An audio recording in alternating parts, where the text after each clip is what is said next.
And what's happening, guys? Welcome along to another episode of 420 News. I'm your host, Martin Gannon, and 420 News brought to you by Martin's World. So, guys, what's happening out there? I hope everybody's good. Get your comments in. Let me know where you're at. Let me know what you might be consuming this evening at this old festive, most festive of times, which is just slightly now past the 420 mark. But we're coming up on 424 again, which is, sure, what else is 424? But hopefully everybody's good out there. See comments already flowing through. We'll get through those there in a couple of seconds. But before we get to reading out those comments, might just engage in a little bit of civil disobedience. Because it's, sure, what else is 420 News or a little bit of civil disobedience. So I got my bowl of civil disobedience packed up there, ready to go. Smell a tar from the bowl, to be fair. Not from the grinder, though. Not from the grinder. That bowl should really be cleaned like John Daly. And you see all of the gunk building up on the inside of it. Oops. Active old user of it, I am indeed. The Stokes family out there, what's happening? Hi Martin, it's me, Aaron. And asking, is Alexis still on the plane? No, Alexis is over in Australia and all, Aaron. She must have, she arrived safely there at about 10 o'clock this morning. Podge, what's happening, Podge? Podge's out in the audience there as well. Dale Glon is and I'm done. What's happening, guys? I hope you're all good. Keep the comments coming in. We'll get through them there as the show progresses. Let's blaze one up there for everybody out there. Hopefully everybody's able to partake. Turn the camera a little. Boom.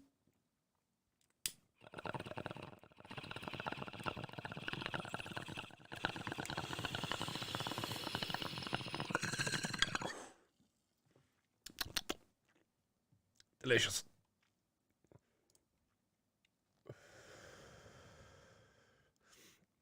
Oh, those ladies shouldn't have popped up there.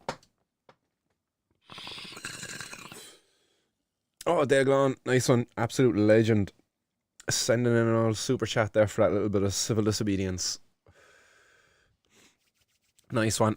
Really appreciate the support there of the old civil disobedience. Forgive me again for keep looking over this way, guys, as your comments are now on the screen over to this side. might adjust that there now, actually. Pull that back into the other screen. There we go. Much better. Yeah, that's much better. So, guys, we got some headlines to get through for you today. So let's get right on into it. Or first, actually, let's finish off with the hellos. My bad. Hi, everybody. Monsieur out in the audience. What's going on, Monsieur? Yo, everyone. Hope everyone is good and well and happy. Good job, Martin. Nice one. Not a bother at all, Monsieur. Welcome to the hot box. Hopefully, you're doing the old bit of hot boxing out there yourself. Solids Mind Digital fault them wrote, and Cape Mila fault them, and you know, come on in. 100,000 of welcomes to yourself, Mr. Solid Minds. I won't give away your real identity. I'm not too sure if most people know who's behind that account, so I won't. As it's on the tip of me tongue, and I'm almost going to say it, but I won't. Jog OG, what's going on, Martin? Ripping it out off it. Yes, always on the 420 News. Temple Grower, what's going on, TG? Constant Gardener out there as well. CG was filling us in there. He had a bit of an eventful day there. The old TV license after him. Are you going to pay that fine, CG? I suppose, like, you know, you get away. Did you have to go get a license after you pay the fine? Like, does it matter if you've paid the fine if you still haven't got a license? Does it defeat the purpose then of paying the fine if you're not going to get a license? That's a TV license here in Ireland. I know they have more from the UK as well, actually. Aaron says there's 14 watching, I think now 15. There's 28 now, Aaron. There's 28, and I hope we've got an equal amount of likes, shares, and all of that stuff, guys. Temple Grower says Civil D, one of my favourites. Yes, hopefully you're partaking, or is it too early? It's probably never too early, really. And it's probably not a civil disobedience for yourself anymore, CG, TG, as you're over in Canada, buddy. But it's probably an old pastime of yours. I'm gonna clear out the bowl. Actually, I think we need another little bit of civil disobedience there on the show. This is none other than TG's crystalline entity as well. That's been used as part of the civil disobedience protest on today's 420 news. So shout out to Temple Grower. Beautiful genetics, buddy. Amy Riley says, hi everyone, I'm Martin, out doing the walking challenge for hashtag bring Alicia home. Perfect timing, just stop the spark of J. Nice Amy. Hopefully that's going down extra sweet there with the good deed that you're doing, getting out there. And again, guys, don't forget about the many patients who are still afflicted by these stupid prohibition of cannabis. One of them being Alicia Maher. Alicia Maher is a Cork girl, Cork lady, who's had to leave her home and is stuck over in Alicante. So people like Amy Riley, Hunter, if you're out there, shout out to Hunter as well. And a number of others are still out there doing a walking challenge where they're putting up online a picture of their walk. So whatever app they might be using, it could be their Fitbit, it could be Strava. There's a couple of others. I think you can even use like Google Maps and stuff to map your walks. But they're mapping their walk anyway. They're logging the distance that they've travelled, and they're sticking it on up online there as well with the hashtag Bring Alicia Home. Also include, guys, what about us and cannabis reform other than in those hashtags if you can fit them into the post. But yes, it's very important to remember the many patients out there still suffering without proper access to cannabis. Many of them able to get access to cannabis, but when I say proper access, I mean like it's standardized, it's consistent, and it's regulated. Like, all of those things are they're paramount in providing effective access for patients to cannabis, in order to be effective to treat their condition, Podge 85 says, yeah, I cleaned my bong earlier for a hit, but out of smoke. At least you're prepared, Podge, man. At least you're prepared. If I knew that you were going to run out so soon, man, I should have sent you home with a nug or two when we caught up there the other night. Jack Christmas says, how Martin? Are we any closer to our goal at all? Every day we're getting a little bit closer. Every day that we go through is surely one day less that we have to bloody wait for this. How many days are left on that calendar? I do not know. I think it's dictated. It's dictated by the actions of ourselves out there. I.e. the public within whatever vicinity that you're in, whether it be Ireland, the UK, or elsewhere. It's the people really who are responsible for how long prohibition is left in that society. If the people want it gone, then the people have to get up and demand it be gone. That the rights that we gave up in order to allow for this prohibition, well, we have to get up and demand those rights back, and demand that this prohibition be ended once and for all, because it's caused nothing but devastation. Really, they talk about the devastation caused by drugs in our society, but like, where's the conversation about the devastation caused by prohibition? Well, it's here on 420 News. It's here on Martin's World. But it's not really being had in many other places. Certainly not in the mainstream media anyway, in any of the articles that get put out highlighting the raids that get done by the authorities. They never really, hit the point home that, like, hey, this is a fucking waste of time. This has been going on there for the last how many decades now? And it's going to continue for how many more decades or until we change these bloody laws? Which, yeah, it's down to us, the people, guys. That's what this show is all about. I'm trying to motivate people to get active. Don't just get angry about the headlines that I share here on the 420 News, as many of them are very fucking enraging. Don't just get angry, get active, turn that energy into something positive. Don't just get pissed off about it, do something about it. What that is, that's your choice. If you just want to get angry and complain, then go for it. But that's not what I'm trying to motivate you to do, guys. So always a call to action here on the 420 News, whether it be just a little bit of civil disobedience, as we do here, blazing on a man up, or getting out in public and protesting. Choice is yours. There's many options given. Joggo G says, we have a government of idiots. I wouldn't think we are. Yeah, we do certainly have a government made up with clowns. Ken Green says, hey Martin, hope all is well. Doing mighty fine, Ken Green. Welcome to the Hot Box, dude. Good to see you out there. Hopefully all is good yourself as well. Aaron says, is Alexis going to get bit by a spider? I really hope not, Aaron, and if she does, I hope it's not a poisonous one. But I'm sure if she sees a spider, she'll be taking lots of photos and she'll send them to you as well. Fwetch, what's going on, Fwetch? Chilbert is out there as well. B Mooney, what's going on, guys? Scatnist, I'm dead out on the sofa myself. Slipped a disc yesterday while feeding my tomatoes. Somehow added a fever with headache today. Fun times. Oh no, Scatnist. Scatnist, get an old antigen test, dude. I'm telling you, when I started getting those back pains and stuff like that. So, somewhat similar to sciatica when I had the COVID. Somewhat similar to sciatica, but maybe not so much, because I actually was suffering bad with sciatica last night, and fuck me, that was shit. But hopefully you're feeling better soon, Scatanist, man, and hopefully you got some meds to get you through.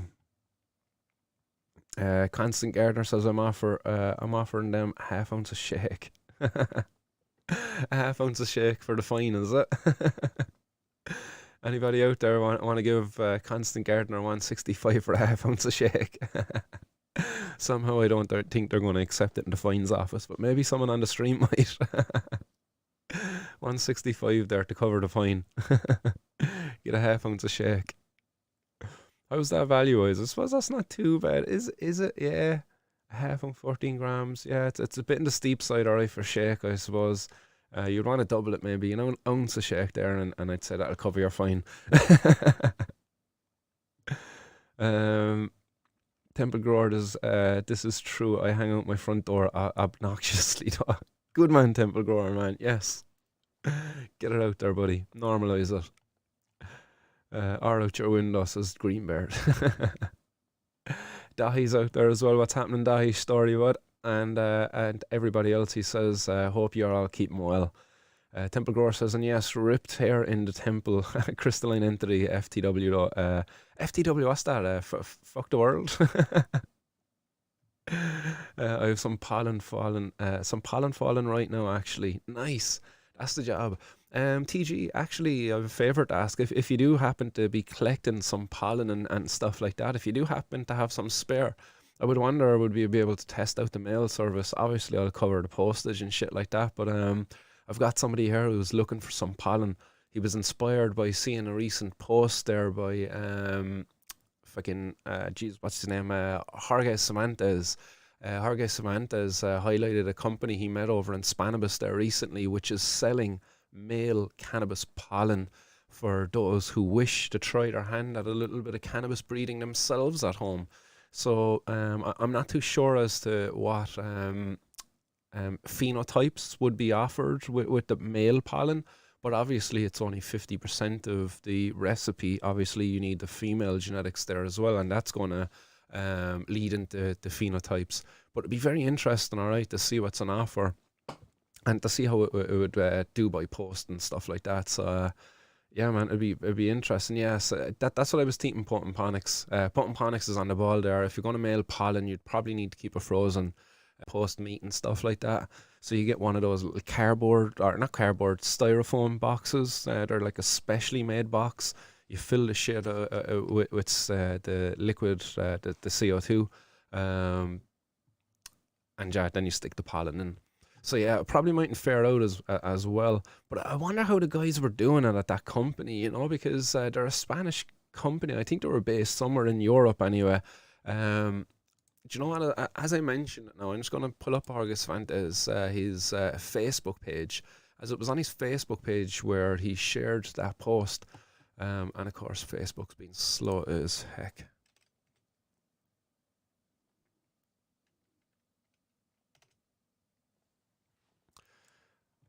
George Cervantes. I should be able to get this up on screen there as well for you guys. 1 second.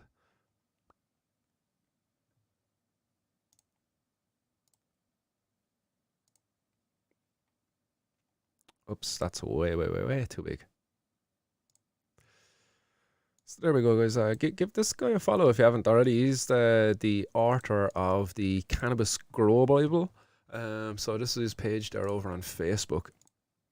Oh, and there's the post, actually. That's the post that I was looking at there from the 12th of March. So this is one of the most interesting things I found at Spannabis, a company that sells male cannabis pollen.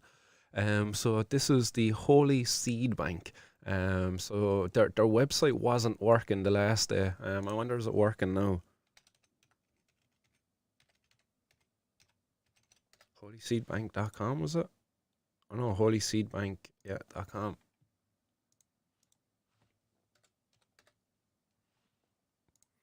No, the website is still not working, so maybe it's a company in its infancy.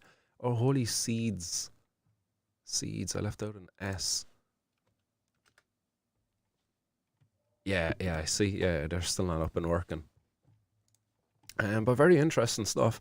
Again, as I say, I wonder how they ship this stuff, because as Ponix pointed out quite rightly, this should be shipped with like dry ice, in order to ensure that it stays like as close to frozen as possible to ensure the vitality of the pollen. But I wonder how long its vitality lasts, like in just ambient conditions. Like, I don't know.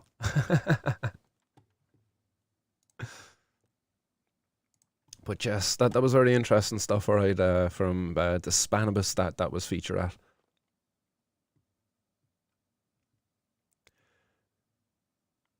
Pod 85, it was mine too until I had it to handle it. Fucking crazy Sharpie with spiky leaves. B. Mooney says, protesters begging the powers that be to dig a well. Direct action is digging the well and daring them to stop you. David Graeber, a quote there. So that's exactly what I'm encouraging everybody to do. Just fucking, that the authorities are basically threatening you that they're going to dig a well and throw you down it. Well, you're going to go on like, I'm going to fucking dig that well and I dare you to throw me down it. Because that's effectively what I'm doing, actually, when you think about it in that way. I've never heard of David Graeber, and hopefully people will forgive me for that if he's an important guy. But that kind of analogy makes a bit of sense, all right. Effectively, I've a court date on Wednesday, and that's effectively what I've done. I've gone and I've dug that fucking hole, and I'm now daring the authorities, go on, throw me down it and watch the public outcry. Is kind of how I see it afterwards. And the same, I dare everybody else to go do the same thing. Start digging your own hole, and dare the authorities to go fucking throw you into it. Like the proverbial hole, i.e., prison, court, whatever it may be. Don't be afraid. Don't be afraid of this, because that's how they want to control you. They control you with fear. Through fear, they keep us subdued. They keep us divided. While we're subdued and divided, we're conquered. And we'll need to unite to overcome this. And the only way we can really unite is by ridding ourselves of fear of the authorities and the targeting that goes on there. A lot of people are afraid to come out and even protest cannabis legalization, to even share their opinion on public forums like Facebook and Twitter and stuff like that, because their boss, their supervisor, is a friend of theirs on Facebook, and they couldn't be seen to be sharing a fucking pro-cannabis article. That still exists today. Like, that's horrible. Knowing all we know, like. Shit, 20 minutes in. Let's get the second bong hit in, and we'll finish off with a few more comments, and then we'll get stuck into the news.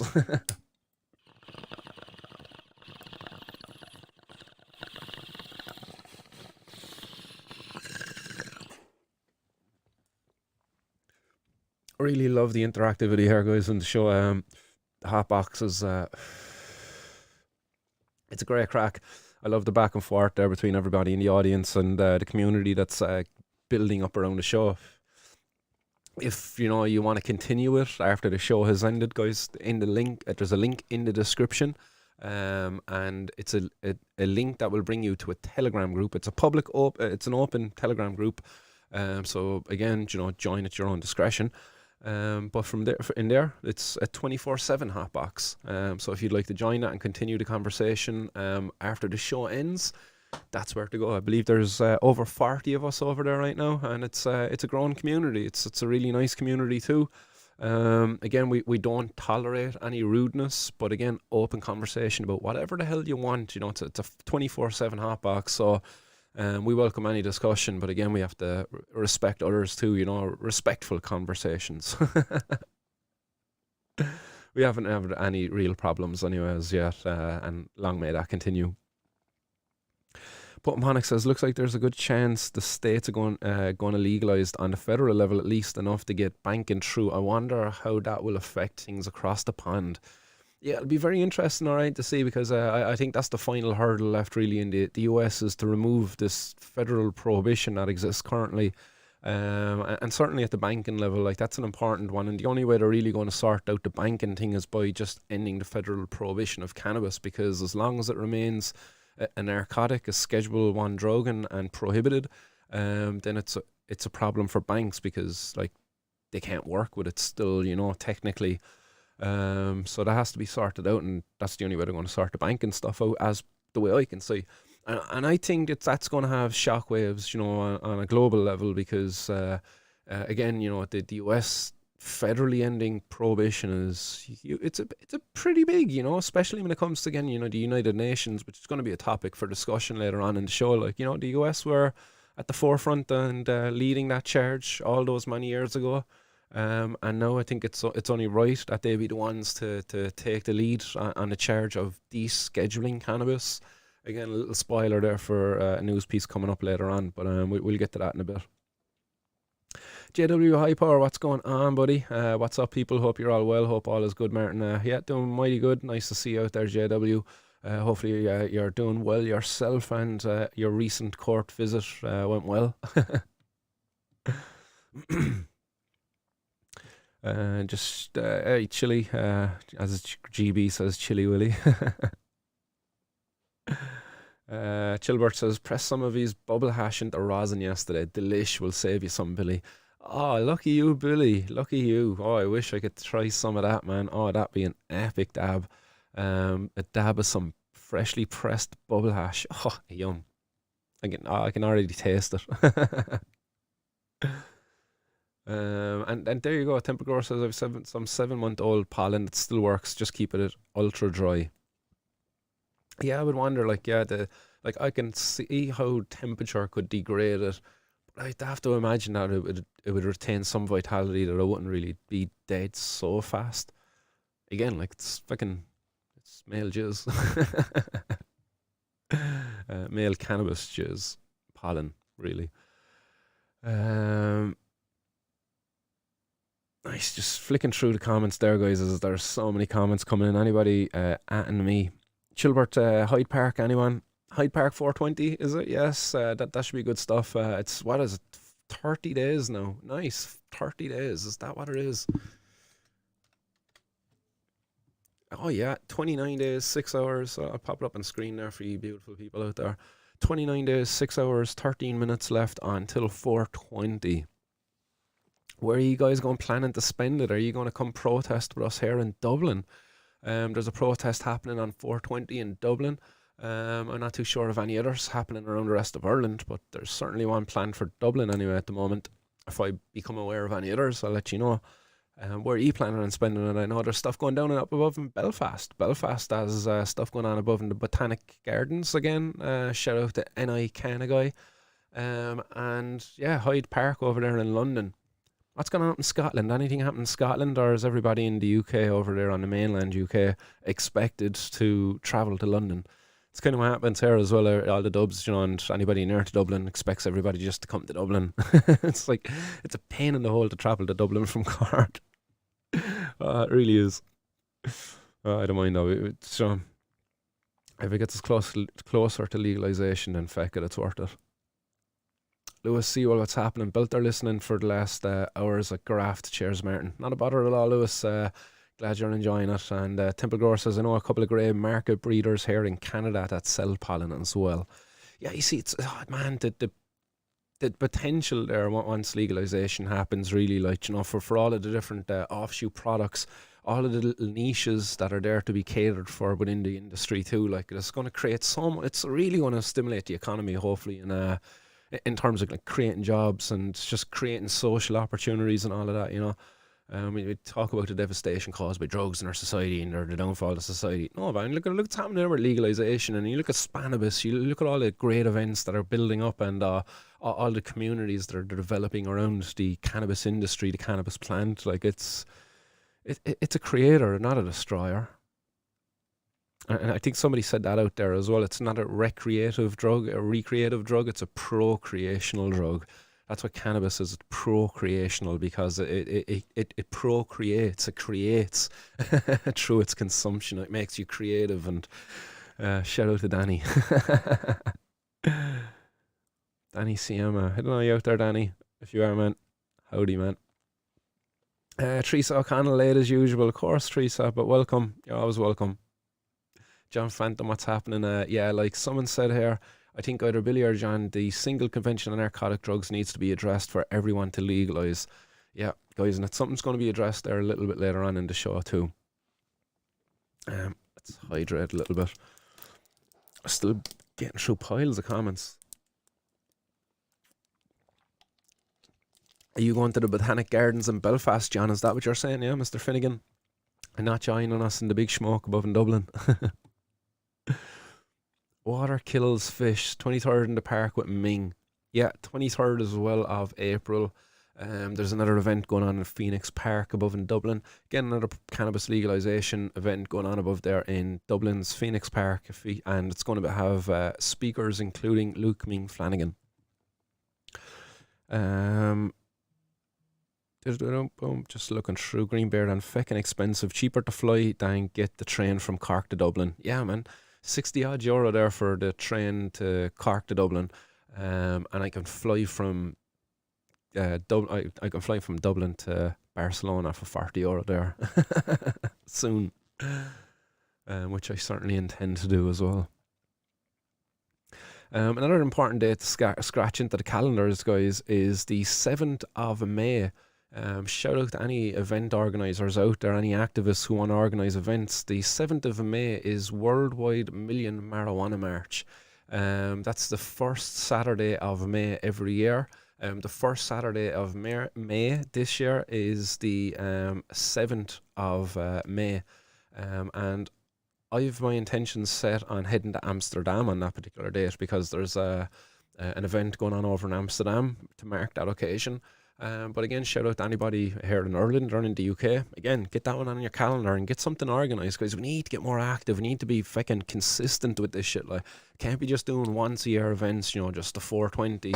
We need to be fucking like once a month at a minimum, like at this stage. There's a community out there that wants it, like, so we need to cater for it. And in order to get the legalisation to happen as well, like, it's consistency, and that's what's going to get us over the line, really. JW, nice one, Martin. Doing alright, bud. That small case got put back till 17th of May, bro. Up in Limerick again next Monday for another trial date to be set. Still no solicitor or barrister. Good luck with that one anyway, man. I really do hope it works out for you, JW.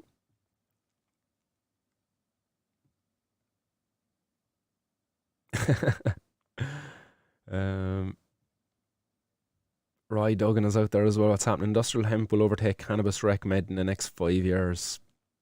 Yeah, interesting. I think there's definitely a huge market in industrial hemp.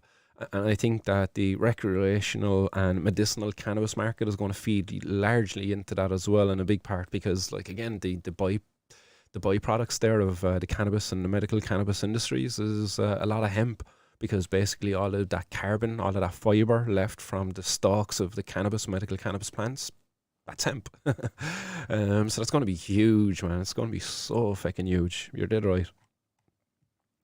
Tinkle Ting says the NWO want you to in your Matrix remote working pod. Yes, they do indeed.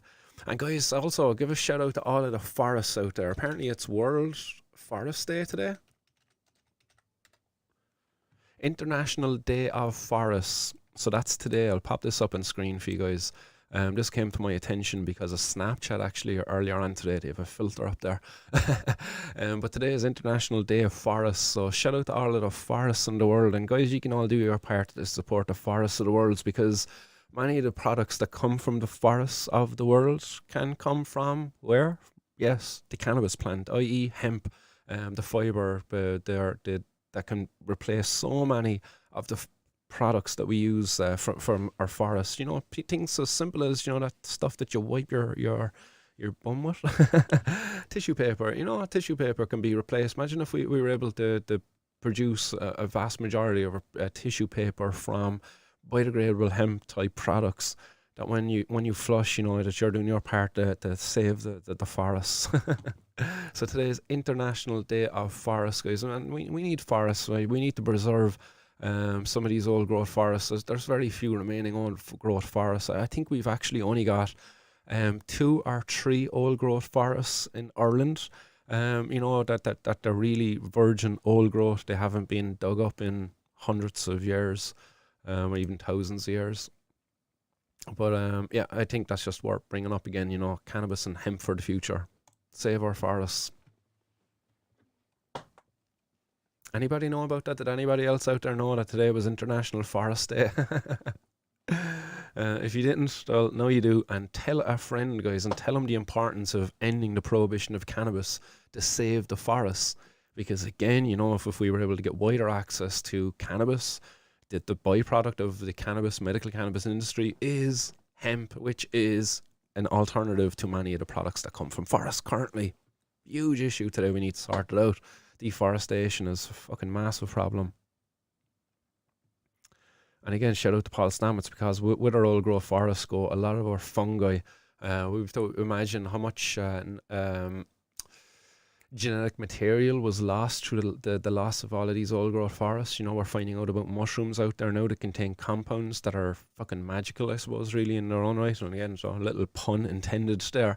But not really inferring on psychedelic mushrooms, but just mushrooms in general. And how many we lost that we never really discovered before we lost them, because of deforestation and the destruction of these old growth forests. Yeah, calendars are full nowadays. Yeah, there's always a something day, isn't there? But anyway, guys, let's get stuck into it, because we've got a couple of headlines to get through for you today. And the first one I have for you guys is coming out of County Dublin. And again, this is highlighting the problem of prohibition, where we're having headlines like this come out, where a shotgun, cocaine and cannabis was found during a drug raid on a residential property above in Dublin. So this is a huge problem, really, because this is a residential property. This means that basically there's people are living potentially either side, maybe even above that this residential property that was raided. If this was to be an apartment, imagine sharing the apartment floor with a person who's got shotguns and fucking ammo and shit like that inside there. So again, this is a very dangerous situation. Again, you could have kids in that environment too. If you're neighbours to these people and you've got kids, that's a scary reality, really. And this is intensified. This reality is intensified because of the prohibition of drugs. If we didn't have the prohibition of drugs, then we wouldn't have cases like this. Again, if you had cannabis being sold by reputable retailers, then they're going to sell cannabis and cannabis alone, as per their regulations. But because of prohibition, we get cannabis and cocaine from the same spot, and then the person has to protect their turf with a shotgun, and there was a bit of ammo seized there as well. You have to wonder, the intentions of these people, are some of the things that these people can go and do. Imagine they're doing a few lines of coke, and somebody owes them a bit of money to go around and start pointing the shotgun in somebody's face, just for intimidations purposes.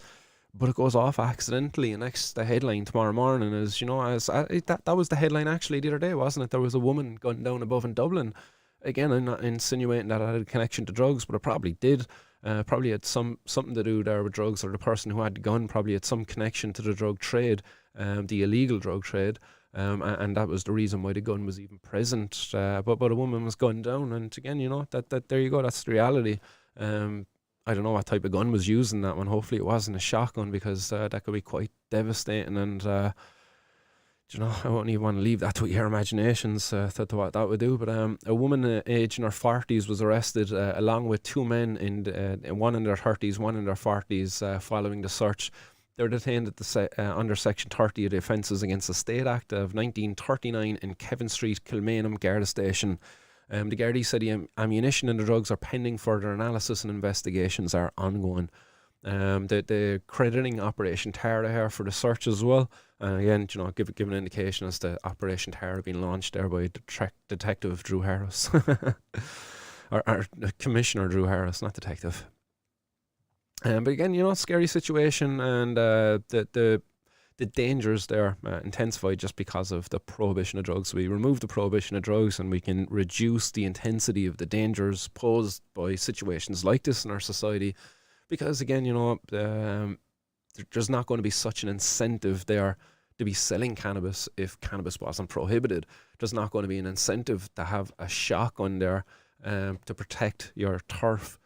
Because why? You're not going to be even selling it because it's not going to be worth it. If it's going to be treated like any other fucking commodity out there, like thyme, rosemary, and stuff like that. Think about how cheap those herbs are. Those things are herbs just like cannabis. They take space, just like cannabis to grow.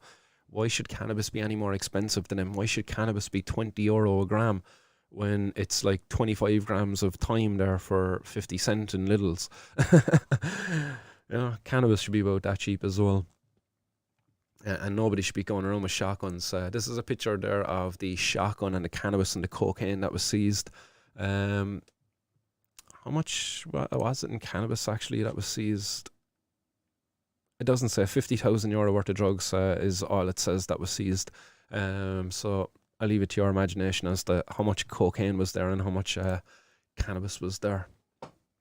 But scary. Like, look at that shotgun, like that's some shit you see in a mafia movie, that's what that reminds me of there now, the mafia style movie, the boys in the long coats with the old fedora. Is that what it was? A fedora hat that the boys used to be wearing, and they're going around, and they just whip back the jacket and pull out the shotty. I would probably watch too many mafia movies. But yeah, that's what that shit reminds me of. And again, the mafia alcohol prohibition fueled all of that violence. When I look at it, look at Budweiser, look at Heineken. Do you associate a shotgun with the sale of Heineken or Budweiser? No, you don't. Why? Because it's regulated and it's a fucking sensible industry. And it's not a Wild West created only because of prohibition. It is a very nice shotgun though, in fairness, as shotguns go. Tinkle Tinks has a hemp shotgun.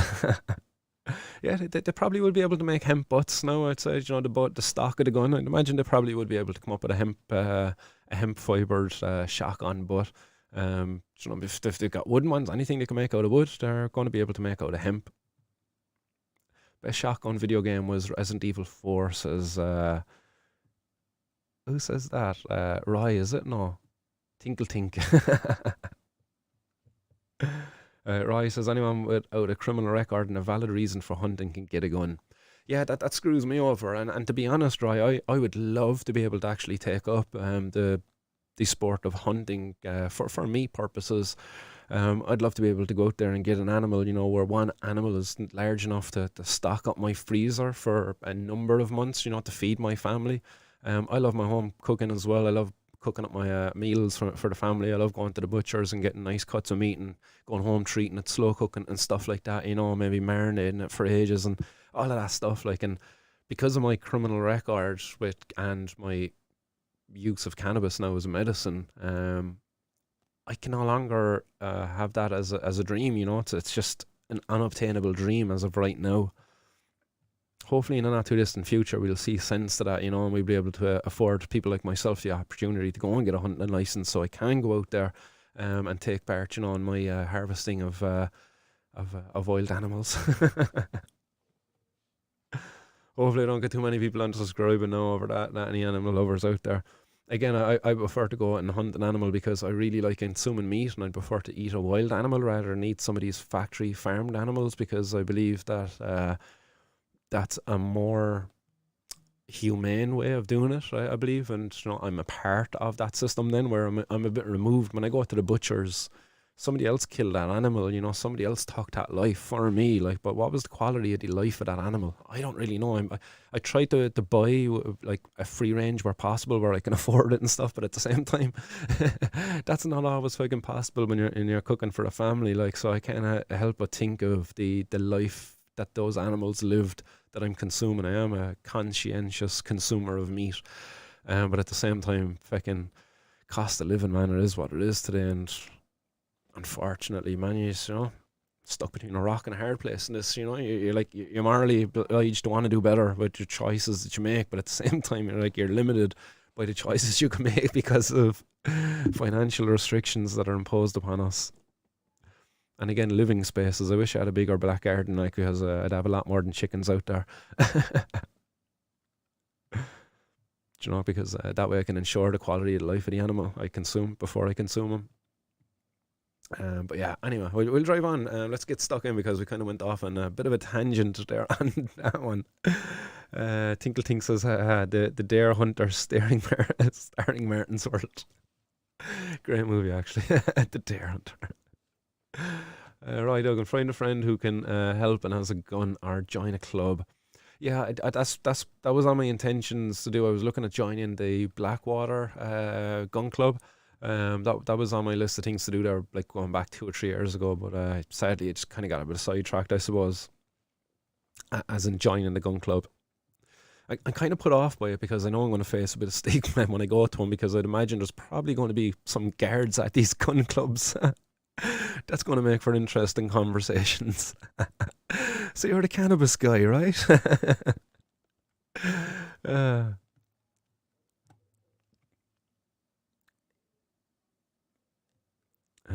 High-powered air rifle is okay for rabbits if you're a good shot.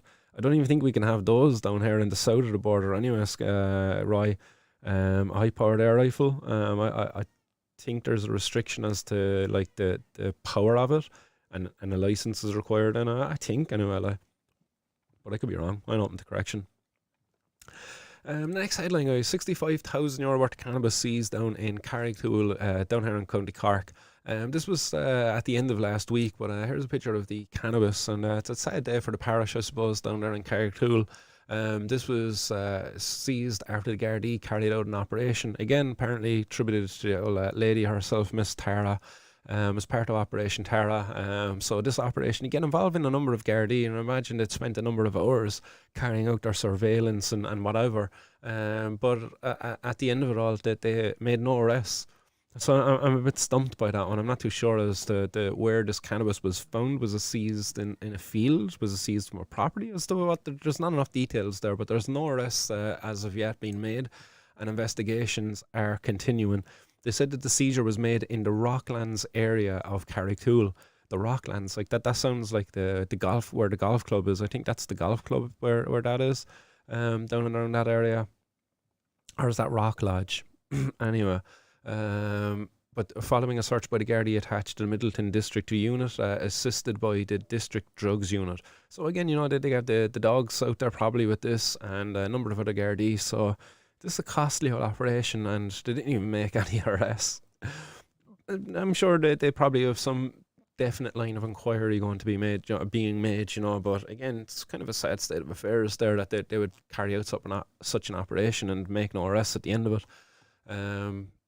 65,000 worth of cannabis, that is just 3.25 kilos. Again, it's probably only about 3 kilos of cannabis, and then there's another 250 grams of plastic wrapping that they included in the weight of the whole lot of it. Because the cops like to do that, you know. You see it there in the photos, actually, in fairness, you know. Look inside in the evidence bags. All of that cannabis is wrapped up in some like heavy plastic bags. So you'd easily say there's about at least a kind of 100 grams of plastic there.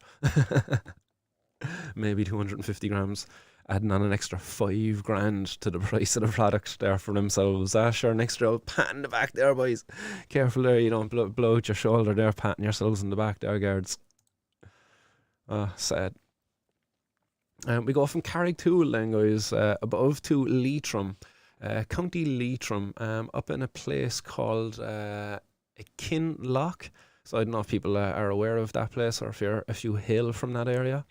But a man was fined above there in the Ballyshannon court, €150 after he was caught with a paltry €20 worth of cannabis. Like, seriously, this cop would want to hang his head in shame for bringing a person to court for such a fucking petty crime.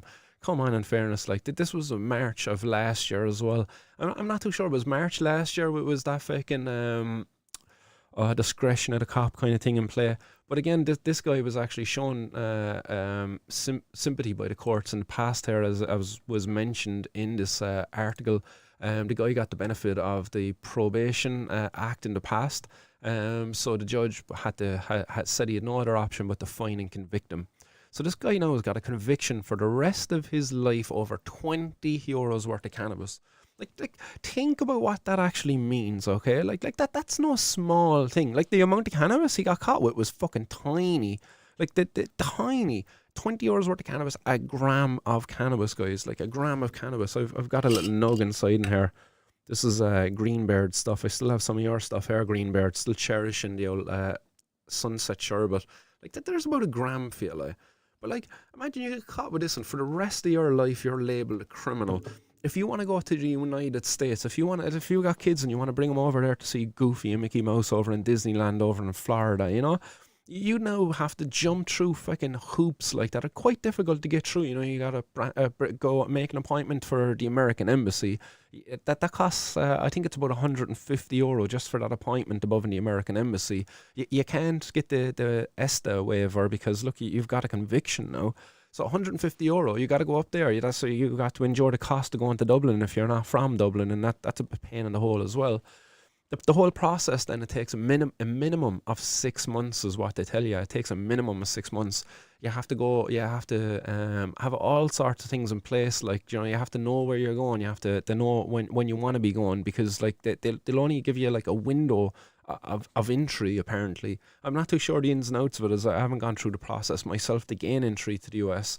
But I do know it is a process, and I wasn't able to get it done on time in order to allow me to go to the United Nations and to attend the Students for Sensible Drug Policies International Conference as well.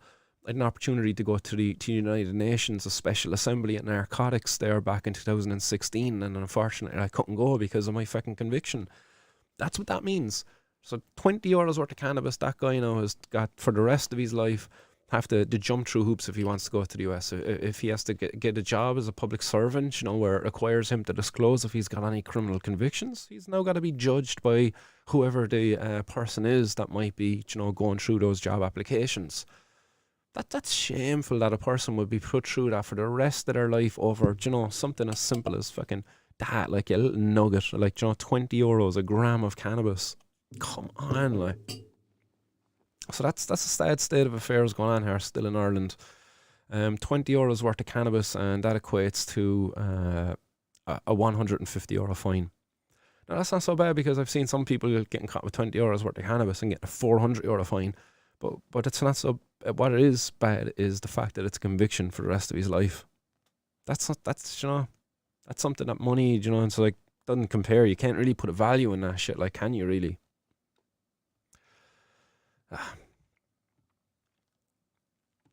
Podge says a gram worth €25 down here. Laugh aloud, I'd rather not smoke than pay that price.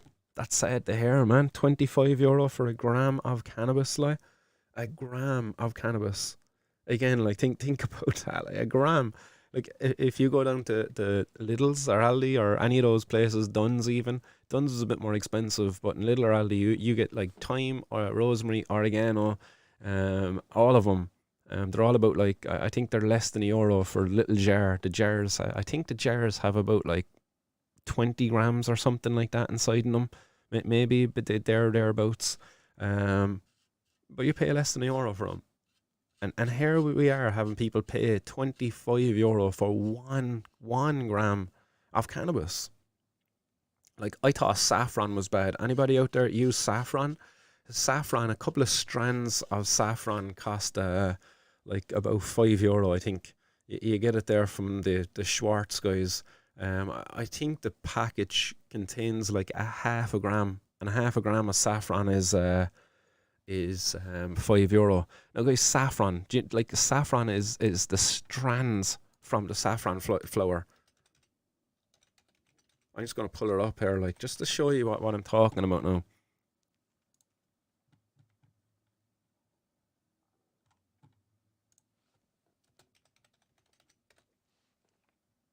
There we go. So I'll pop it up on screen there now. So you see this, you'll see the saffron flower. So this is a saffron flower, And you see on the flower, there's like these little strands here. Like these strands are what people pick, and then they get a little collection of them like this, and there you go. You got like some saffron to make some saffron rice or whatever the case might be. But like that stuff, look how hard that is. Like all you're collecting is those three little pieces. You're not collecting the leaves or anything like that. And you get a tiny amount of saffron, like per acre. Like think about how much more cannabis you would get per acre. Like keep in mind, like you're only using three of these little pistils from the saffron flower. For the cannabis, like think of the cannabis flower and all the pistils that are on that, like a cannabis flower.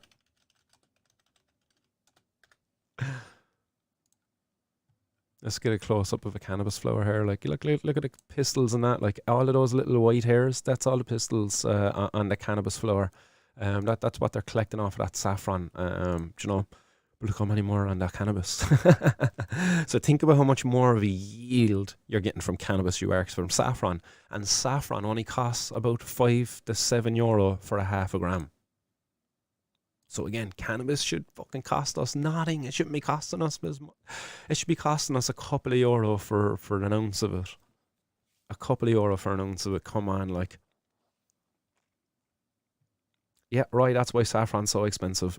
Yeah, a kilo of saffron is 15,000 euros, says Monsieur Fudge. And a kilo of cannabis, apparently, Monsieur, is 20,000. As per the cops, anyway, €20 a gram. But yeah, saffron is quite expensive. And yeah, Solids Minds Digital says that there are 150 flowers to produce 1 gram of saffron. So there you go, 150 flowers. Like, think of the yield, cannabis to saffron. Why is cannabis way more expensive than saffron? Prohibition, guys. If you're sick of paying €25 for cannabis, a €25 a gram for cannabis, then you got to get up off your ass and do something about prohibition. You can't just complain about dealers ripping you off. Like, and I know you're not just complaining, Podge. I know you're out there, you're active, but you do your part. But some people, there's many people out there, and I meet them, and they're like, man, price of weed is shit cheap. Or this fella ripped me off. And I always hear him complaining, and it's always just like, you don't even fucking come to protest, man. You don't even fucking, like, not even active on social media around this shit. Like, what are you complaining about? Like, shut the fuck up. Shut the fuck up, or do something about it. And then I'll listen to your fucking complaints if you're actually doing something about it. Like. Rain and Rock says, love saffron, probably spend €25 a year on it. Nice. Yeah, I like to use it as well. As I said, saffron rice there is quite good, and there's a couple of other dishes there as well, and yeah, adds a nice little bit of flavour. You get very fancy with it though, don't you? Like, you feel like you're fucking Gordon Ramsay or something out with the mortar and pestle grinding it up. Great crack. Scatna says, of sentient animals at the hands of our species, we've created a disgusting world. We certainly have, man. We certainly have. But do you know, I think there's a big push there to be kind of undoing some of the harms that we've created. Industrial farming, man. It's as great as it's been, as what it's allowed us to do as human beings, the growth it's allowed us. We really have to rein it in now and not just try to get a grasp as to how we could feed the planet and sustain it in a conscientious way. And I don't think veganism and plants is the answer either. Like, they don't, like, I think that creates all sorts of devastation too. When you're going with mono agriculture and stuff like that, I think there needs to be this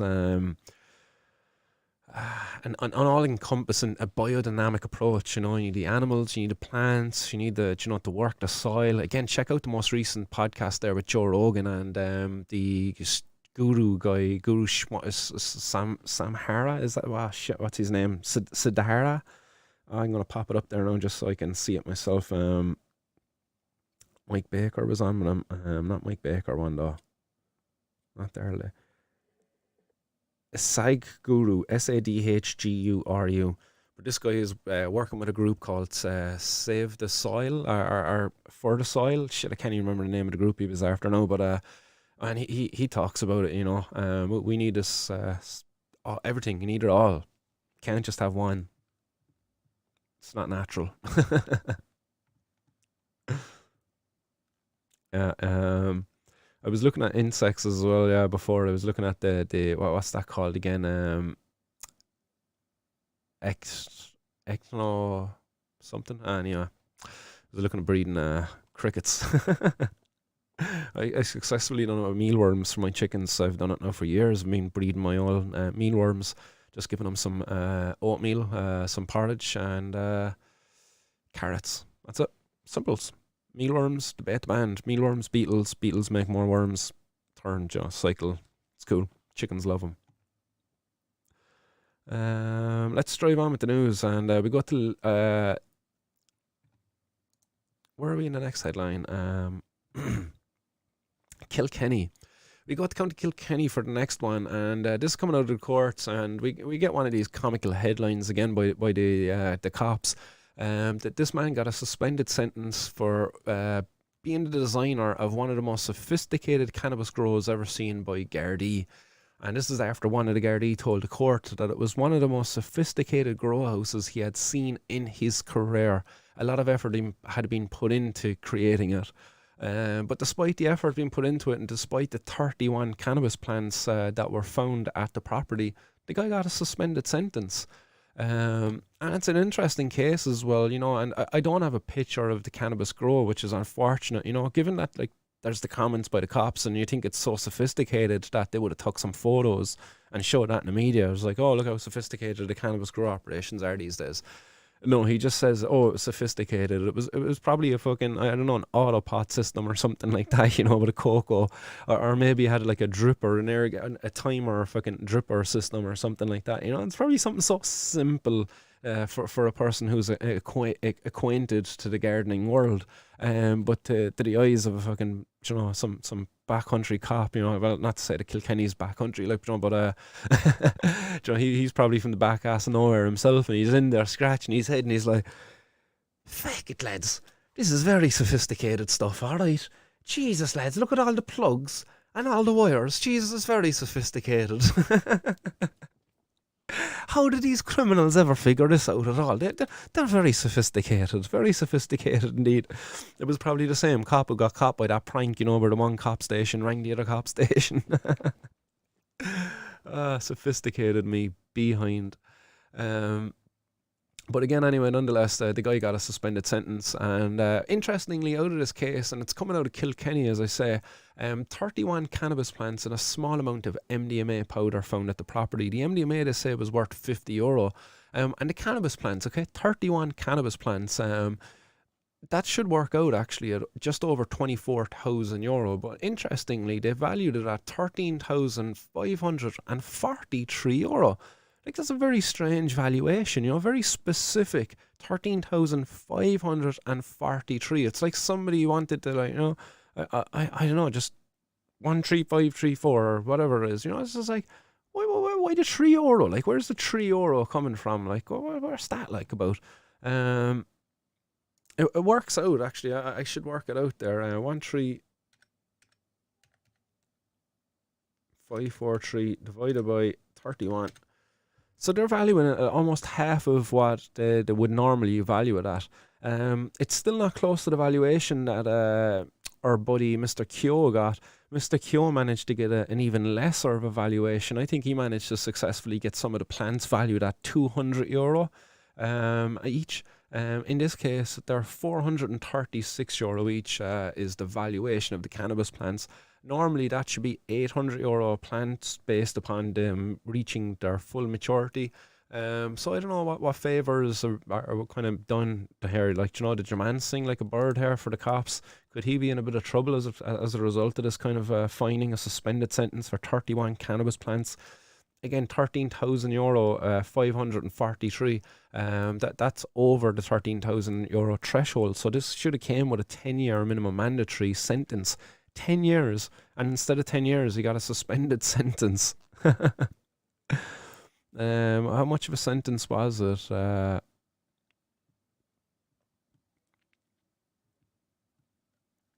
It doesn't say, does it? Just looking through the article here now. After his arrest, Mr. Nick was in custody for 21 days. He was released on bail and has since abided by his bail conditions. So he did do 21 days in prison. but has been out on bail since, and now has had the suspended sentence given. And it doesn't say actually in the article as to how long the suspended sentence was, but it did say the probation report it prepared in for the individual was in his favour, stating that he's of low risk of reoffending and ongoing supervision was not recommended. Ah, yes, an 18-month imprisonment charge suspended in its entirety for the cultivation of the cannabis. So yeah, it's a sad state of affairs, man. You know, it's like he should be getting 10 years, and he didn't get any. He got 18 months, and they suspended it in its entirety. It's like, well, why are we wasting our time bringing people to court for this? Like, why are we putting people through this? He's fucking in prison for 21 days. Like, why was he even in prison for 21 days? Who were we protecting? Like, seriously, who was he a danger to? Oh, he was growing cannabis. It's like, come off the stage. Like, we know at this stage cannabis is not fucking bad. Like, prohibition of cannabis was terrible. We know that as well. But sadly, we're not acting upon this as a society.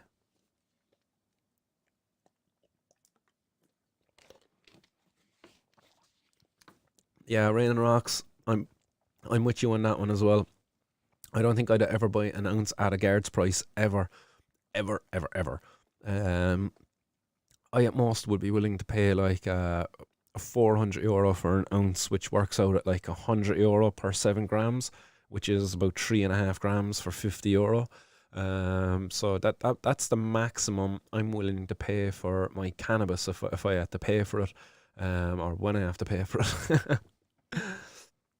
Again, I always encourage people, guys, you should be growing your own cannabis, not only to ensure the quality, but just so that you don't have to be ripped off either by some of the scam artists that are out there, man. Like 2 gram 50 bags. Go away with that stuff, like, seriously. Steve on says anyone convicted with a harsher sentence can use his case as a precedent and appeal against the harshness of their sentence. Yep, that they can indeed.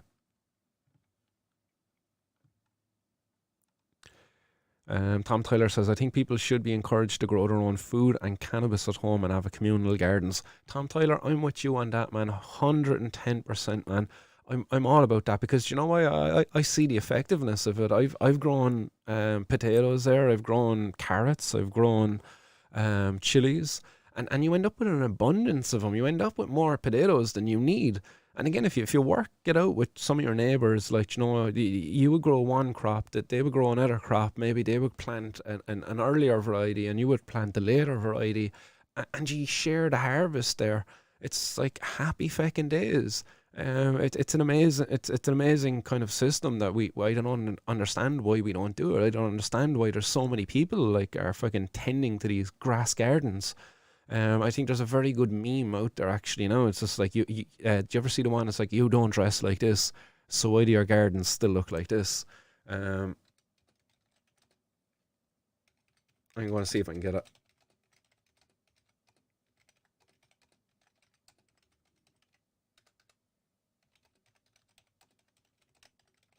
Um,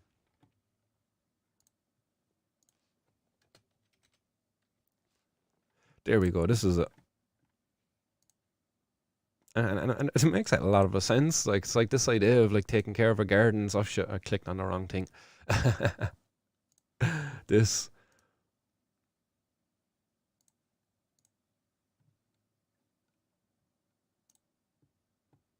Are you still dressed like this? Then why does your yard look like this? 18th century style yards are no longer environmentally sustainable. It's time to adjust the aesthetics of our yards. And it's so fucking true. It's like if you're going to be like putting your time and energy going out there, cutting your grass, like look at the price of petrol. It's like, can you afford to even fucking run a lawnmower anymore? It's like, no, man, you need to fucking get out there, man, and start planting, you know? Start planting some foods and stuff like that, you know? Start taking care of those weeds. But not everybody has time to do that stuff as well, and I understand that. Not everybody's got the abilities to do that too. Not everybody's got a garden. But still, if you do, why aren't you growing your own veggies and stuff? And if you are, well done. It's great crack.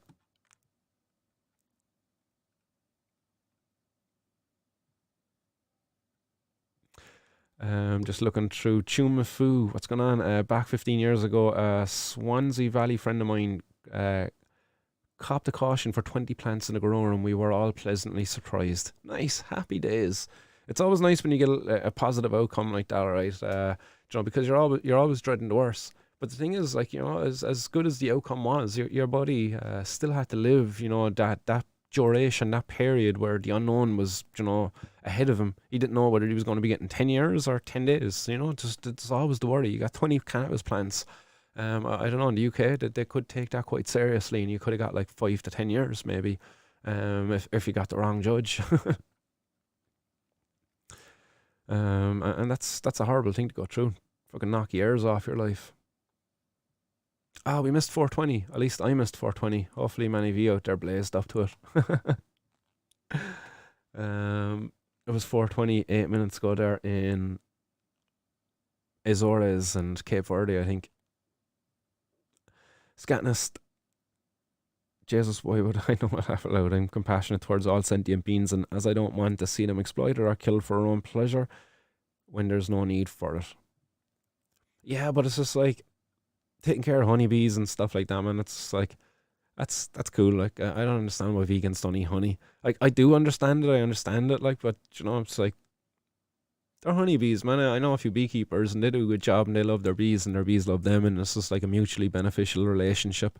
They leave enough honey there to look after the bees throughout the winter and stuff like that, and they look after the bees then come summertime and as well, or the bees look after them come summertime.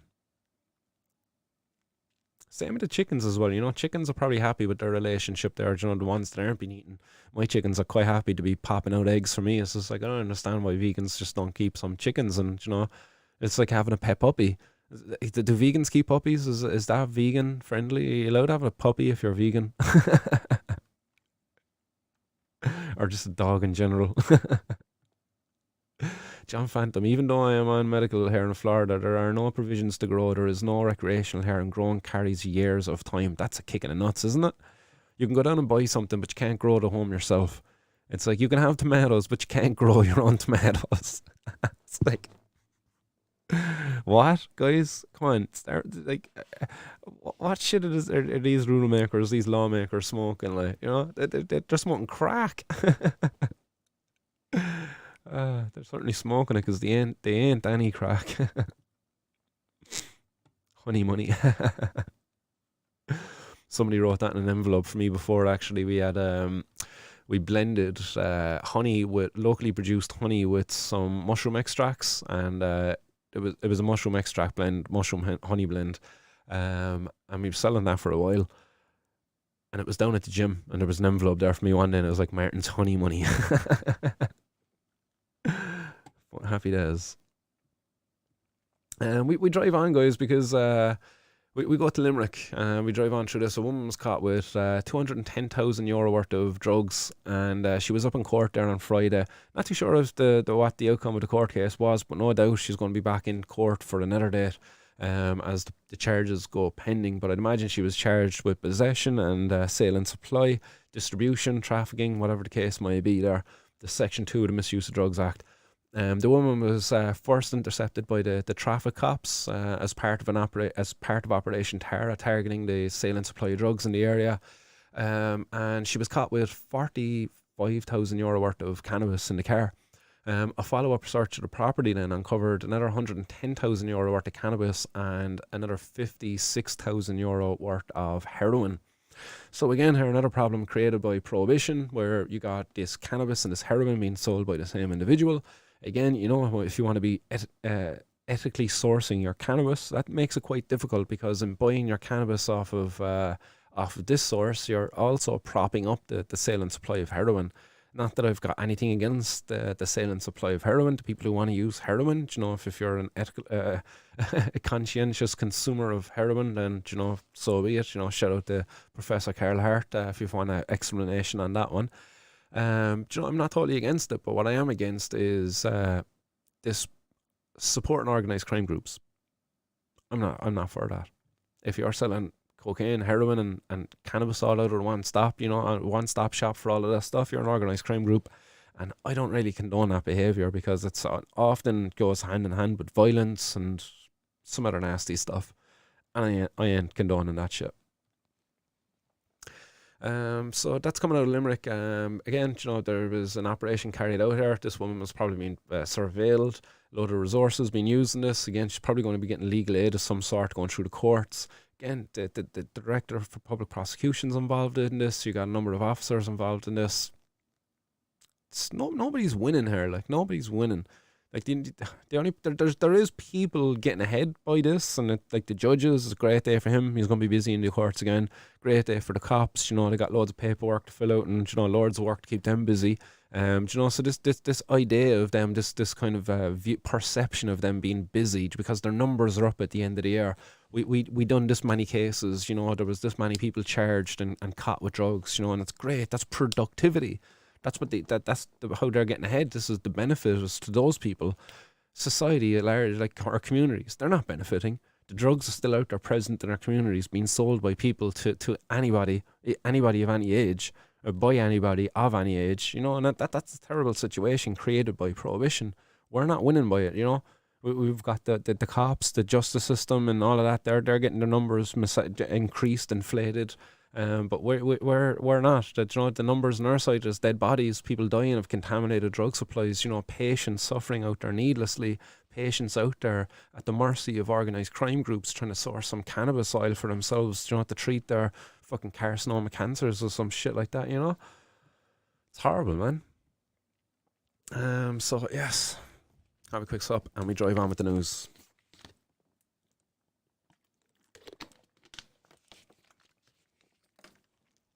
And we're going to leave Ireland. We're going to leave at least the Republic of Ireland. I'm going to head to the north of Ireland.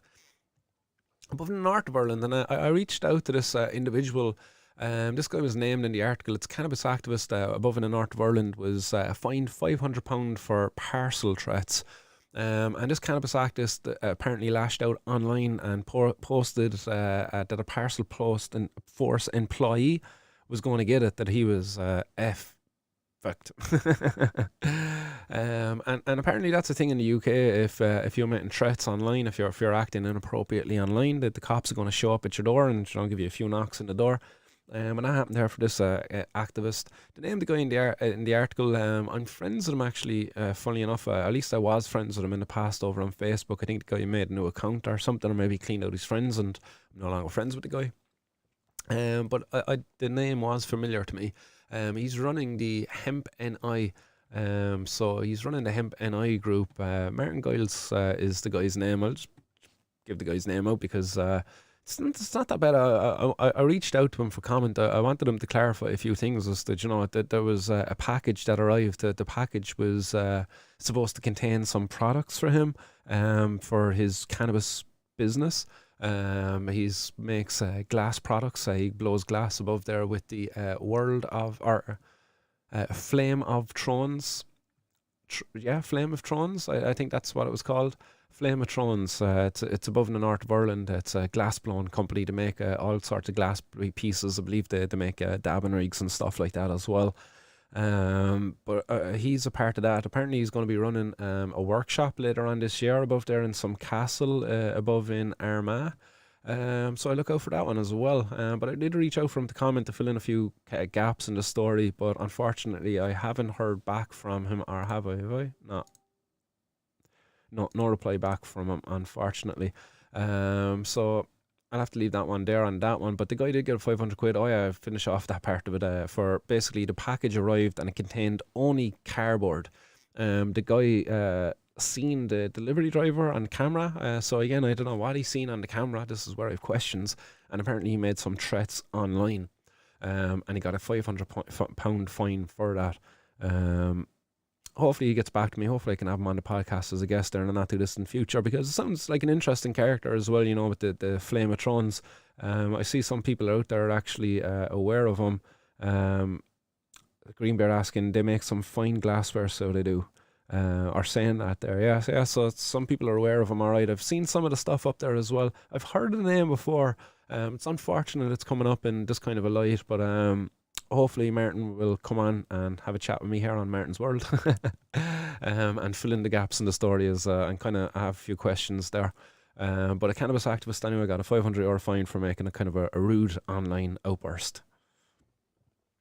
We drive on from there, above in the north of Ireland, as there was a Vietnam runner, or a Vietnamese person, done runner, I should say. This is a person involved in a suspect involved in a cannabis factory in Bessbrook. He's said to have absconded back to his native Vietnam. And the district court judge or magistrate, Judge Bernie Kelly, then issued an arrest warrant for the defendant, adding, hopefully this will be enough to deter the defendant from returning to our shores.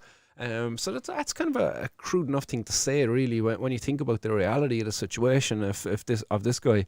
This Vietnamese individual, he said that he was trafficked here from France, came here in the back of a truck. He didn't know where he was even going. When he was brought here to Ireland, he was put into a property, and he said he was working, he wasn't getting paid for the work that he was doing, tending to the cannabis farm. But what he was getting was money knocked off of the costs incurred with getting him to that destination. But the thing was, he said he didn't even know what the costs were. He was never really told what the cost was. He was just brought to the place and he was just made work. And he just felt like he was going to be stuck there working indefinitely. Kind of making it out that he was kind of happy that he got caught and stuff like that at the time. But now since then, he's done what they say he's done a runner. But has he done a runner? Like, why was there no concern there? Why didn't the authorities bring up any concern here that maybe the traffickers made this person disappear? Maybe the traffickers were worried that this individual was going to squeal, and give some sensitive information that would have led to the disruption of human trafficking operations, which, I don't know if you agree with me, but I think human trafficking is a far fucking worse crime than cannabis growing, in fairness. Like, human trafficking is, it's no nice thing to be involved in. You see all of those dead bodies that showed up there in the UK, locked into the back of a container, and they all suffocated. Like, that's absolutely horrible, and there's some fucking nasty individuals involved in those operations too. But there's no question of that then, whether those individuals involved in those kind of operations made this person disappear because of potential information that person might have had on them. They don't talk about that. Instead, you get these vile, rude remarks there by the judge as to, thankfully this person is gone and hopefully they don't come back. But maybe they're never coming back because, they fucking never left in the first place. They're chopped up and their body parts, they're spread around the rest of the country, after being shipped off to pig farms or something like that. Again, I probably watch too much movies. But horrible, it's a horrible comments there. Like, no concern at all for that individual who is a potential victim of human trafficking. Horrible stuff, like. Again, it's more favourable there to tar him as as a criminal, a bad individual because of his involvement with the production of cannabis. Cannabis brings so much joy to so many people. How can we paint these people in a bad light any longer? How do judges get away with that? It's just so backwards. This was some of the cannabis this guy got caught with, actually. This guy got caught with these 3 bags of cannabis at the property as well. Don't know how much cannabis was there. It doesn't really say in the article, but that's what the guy got caught with. Oh, catch you later, GB. Peace out, dude.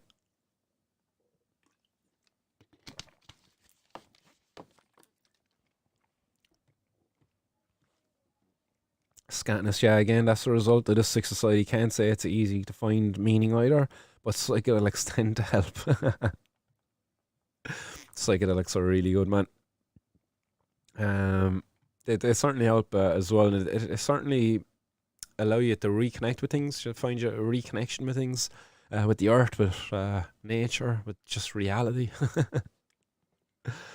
And we drive on, guys, and we hop across the pond and we go over to the UK, over to England, where the police in the UK have been busy over the weekend, actually, as part of some operations there targeting drug gangs on the county lines. There was 39 arrests made, and over €300,000 in cannabis edibles were seized.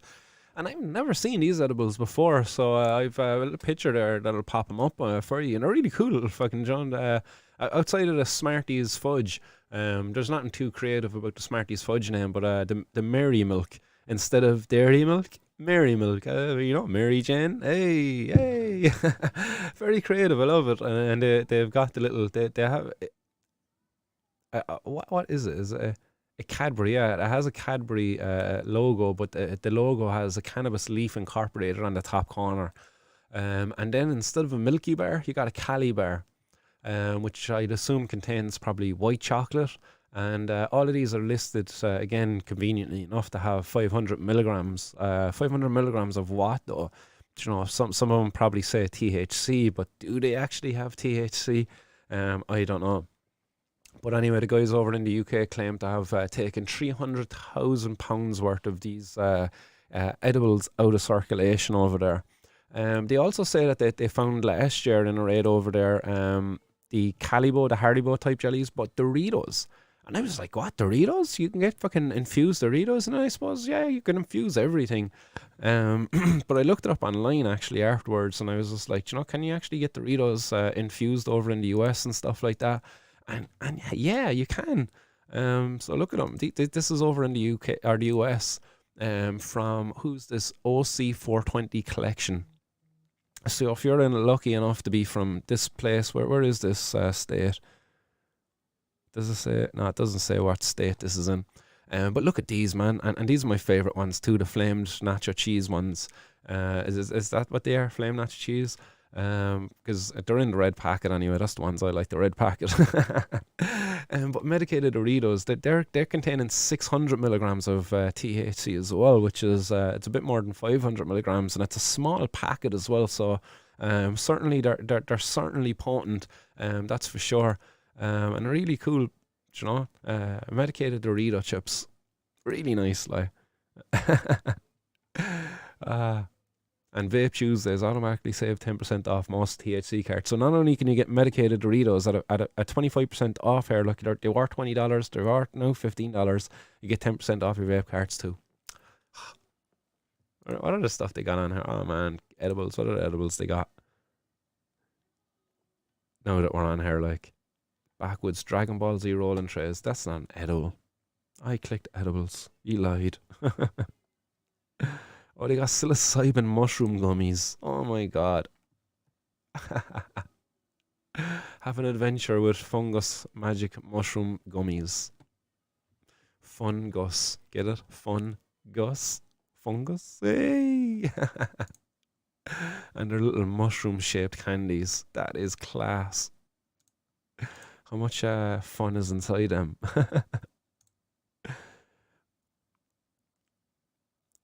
Okay, so yeah, eating 2 grams of them is for the advanced tripper. Nice.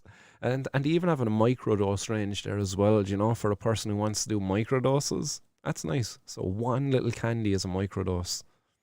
Eating 1, 2, 3, 4, 5, 6 is for the advanced. Nice. Man, we're really missing out here because of prohibition, aren't we?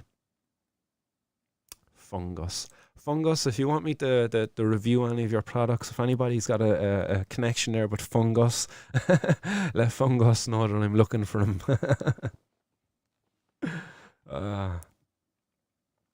But yes, that's 300,000 worth of edibles anyway in the UK. 39 people arrested as part of an operation targeting the county line drug dealing gangs. Which is a big problem over there in the UK. But again, a bigger problem is actually the prohibition that they're enforcing, to be fair, because the prohibition is propping up the county line gangs, and if they really wanted to disable the county line gangs, then regulation is the way fucking forward. So we drive on then, guys, and we go to the US of A. Well, kind of to the US of A. Shout out to the Brittany Griner. Brittany Griner, US American basketballer. She was traveling over to Russia to compete recently. There in February 17th. She's been kept at the Russian prisons after being caught with cannabis vape carts in her luggage at the Moscow airport. It's really kicking the nuts, especially given all the shit that's going on. As I think when this happened, I think it was just around the time that the whole invasion of Ukraine was kind of kicking off and happened. I think it was around that time. And they basically arrested this woman after catching her with some vape carts. Again, these could have been CBD vape carts, and even if they weren't CBD vape carts, if they had some THC in her, if they were proper THC vape carts, it's like this woman's over there in a Russian jail now at the moment, while tensions between Russia and again, the US are an all-time high. There's started being people bringing her up in the US Congress there recently as the how the Russians are going to be potentially using this lady as a pawn, as a bit of a bargaining chip now in the kind of the escalating crisis there between the regions. But it's an unfortunate situation. But again, the activists over there in the US have travelled to Washington, and they're making sure to utilise this shitty situation again to highlight, you know, the devastation caused by the prohibition of cannabis, and arguing for the ending of this at a federal level over there in the US, and for more to be done to be supporting Brittany Griner. As many kind of pointing out the fact that because this woman isn't a white lady, if they were saying that if this was a white woman, and then there would be much more of a stink being kicked up about this at the kind of the upper levels within the American government.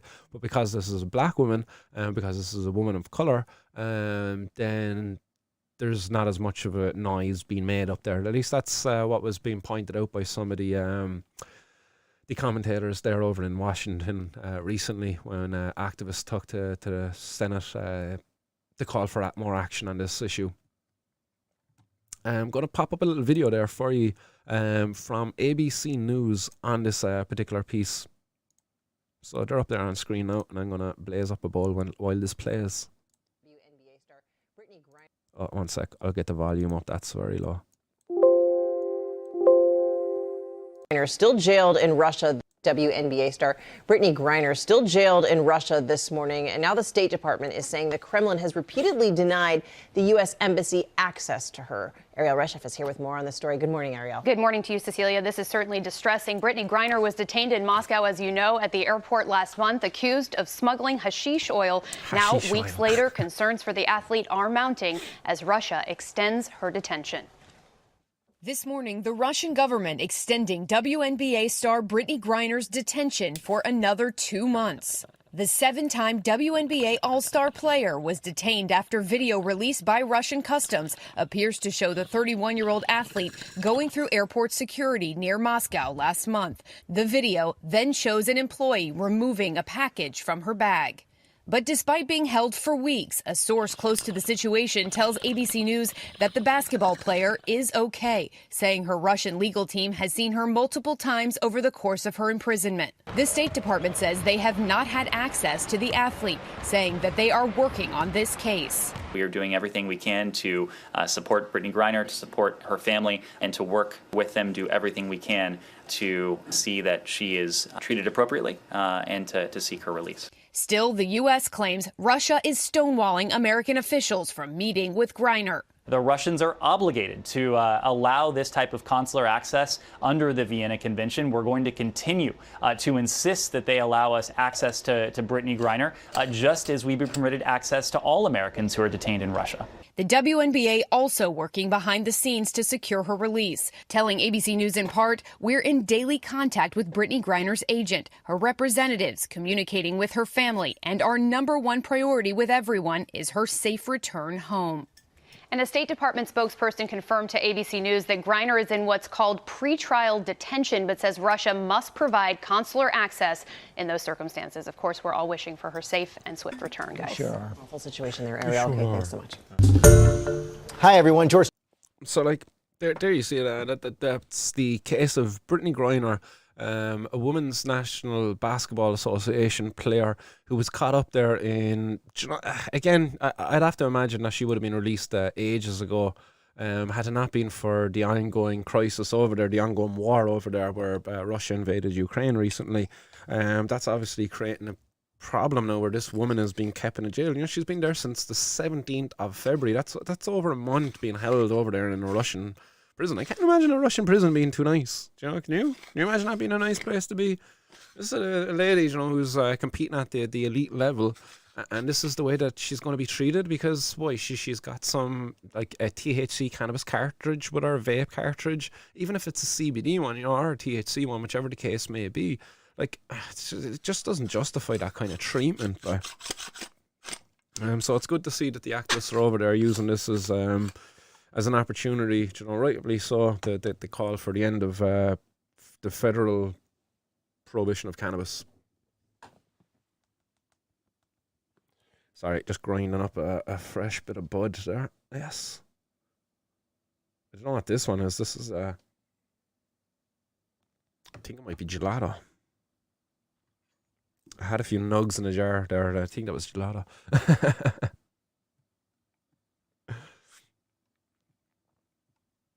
The world's fastest swimmer is vegan. One of the world's best strongmen is vegan. The science has been bullshitting us on meat, just like prohibition has.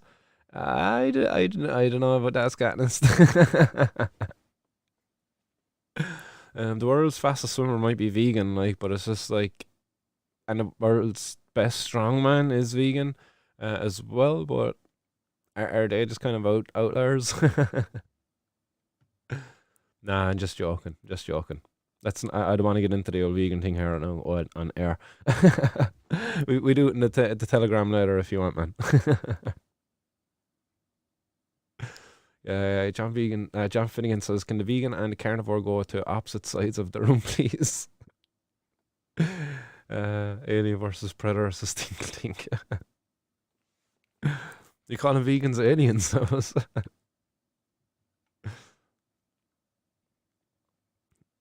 Oh, yes. So let's drive on, guys. And the final headline, actually, let's get through the final headline, and then I think I'll have deserved that bowl that I just packed up. And it's coming off the back of this one, as well as the recent holding up of Brittany Griner over there in Russia has been a part of the motivation for the putting forward of a bipartisan resolution, which seeks to remove cannabis, deschedule cannabis. So we were talking about this there earlier on, and I said I'd be getting to this news later on. But there's a bipartisan resolution submitted which seeks to have the UN deschedule cannabis from the 1961 Convention on Narcotics. And this was put forward by the Republican representative Nancy Mace and the Democratic representative Barbra Lee. And they put this forward, and if this is successful, then that would see cannabis be treated like an agricultural commodity, i.e. what we were talking about a while ago. It would be as cheap as fucking thyme and oregano and, you know, all of that other stuff. And a knock-on part of that then as well is the hemp products, you know, the hemp clothes, the hemp industry. The cost of the inputs for that are going to go down, so therefore the cost of the outputs are going to go down also as a result. Therefore, more people will opt for hemp products. As currently, you know, they go get stuff made out of hemp. It's not very cost effective. You know, it can be quite pricey, and that need not be the case again. You know, and I think with more investment in that industry, more cannabis being produced, more hemp being produced, then cheaper products as a result of it. So this hopefully, fingers crossed, this goes as intended. And that it's passed and that the resolution is going to be taken up. Again, keep in mind, this isn't the first time there's been a push like this over at the UN. You remember there in December of 2020, there was a number of recommendations made by the World Health Organization. Some of them were taken on board, others were not. One of them being cannabis being removed from the Schedule 4 of the narcotics, the schedule, and placed into Schedule 1. Schedule 4 is actually the most restrictive, and Schedule 1 is the second most restrictive. But so it was removed from Schedule 4 to Schedule 1 to allow more research to be done. And I believe that is happening a little bit as a result, especially around Europe. And more efforts be made over in the US as well on a federal level. They're opening up the research now to allow other sources of cannabis instead of the federally approved source that was there. There was only one federally approved source coming from, I believe it was the University of Mississippi. So that has improved things a little bit. But again, you know, there was other recommendations made back then and they weren't taken on board.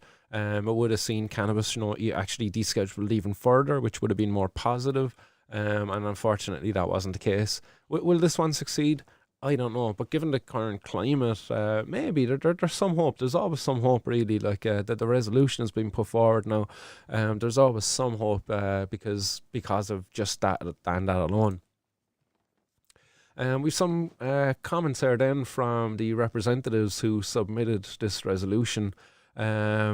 Representative Nancy Mace has said that many countries would deschedule cannabis and reevaluate how cannabis is classified if the UN did so, as in deschedule cannabis. Cannabis has been shown to be effective in the treatment of numerous medical conditions such as epilepsy, i.e. myself, PTSD, cancer, pain relief, nausea, and chronic and terminal illnesses. She says descheduling at the UN would support global research into how cannabis can treat a wide range of ailments and conditions.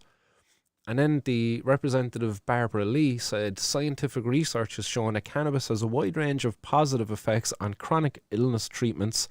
The classification of cannabis as a Schedule 1 drug is an outdated, out of touch, and should be addressed, is not only outdated, it's out of touch and should be addressed not only in the United States, but around the world. The United States should be leading the way on cannabis reform on the global stage, and descheduling at the United Nations would be a great start.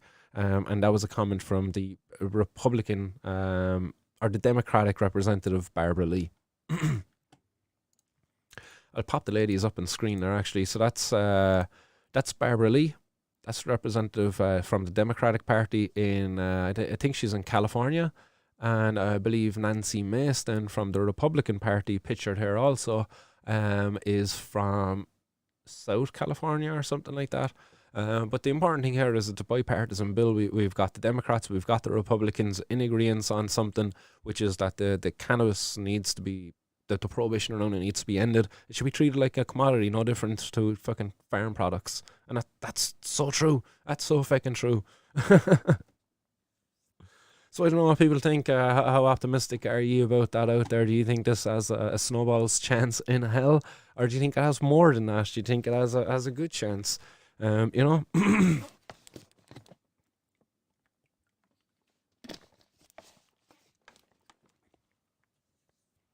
Tinklethink says, where are all the doctors campaigning for cannabis research? Tinklethink, do you not realise like the way the world actually is operating at the moment?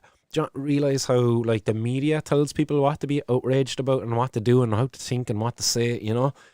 Like we think about how quickly the outrage about people like the COVID deniers and the anti-vaxxers and stuff, how quickly that all went away overnight. And now it was all about the anti-war people, you know, all of that kind of stuff. You know, you had people who were like, you know, crying out for life-saving treatment, now crying out for World War III to be started. You know, and all because of how the media is telling people to think. So that's why the doctors are not out there shouting for this, because that's not how the world operates. The media tells people how to think and how to behave, and that's what Martin's World is trying to do. It's trying to get you all to get out there and get involved in civil disobedience in whatever way possible, because that's the only way we're going to see these fucking senseless laws changed, the senseless prohibition ended. Without your participation, unfortunately, it's just not going to happen. Roy Duggan, current to cannabis legalization doesn't stand up to legal scrutiny. If you know what questions to ask, same as COVID, so many cases thrown out as no legislative validity. I am Toby says, I'm growing tobacco in my garden this spring legally. Strange world we live in. Yeah, it's so strange, isn't it? You can grow tobacco, you can grow foxglove in your garden. Foxglove, if you know how to use it correctly, it's a cardiac tonic. But if you use it incorrectly, you can kill somebody. You can stop their heart. You can go put them into cardiac arrest. And foxglove, you can grow as much of it as you want. You can grow as many different colours of it as you want. You can have your kids go out and pick it for you if you want. You know, and there's nobody going to bat an eyelid at it. And it's incredibly dangerous. It's incredibly toxic. You know, if improperly used. But we trust people as humans, you know, not to be misusing it. But all of a sudden, you know, when it comes to cannabis, it's like, oh, geez, lads, no, God forbid you started growing your own fucking cannabis.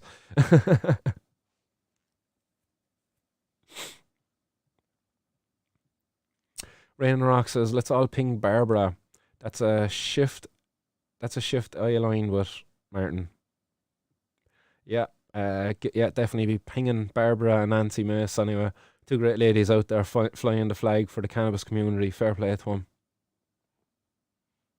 Ian Toby says, yeah, I ain't going to smoke. It's just for a novelty. You should just try it out, you know. If you're going to grow the leaves and stuff, you know, just pick them, harvest them, dry them, and try it out and see how it goes.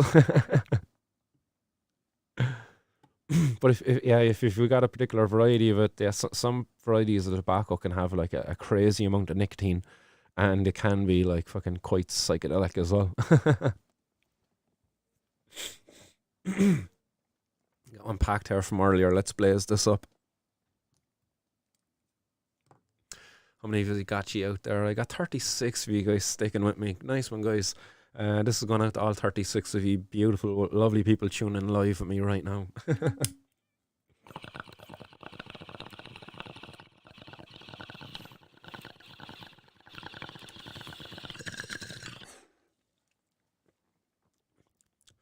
Oh.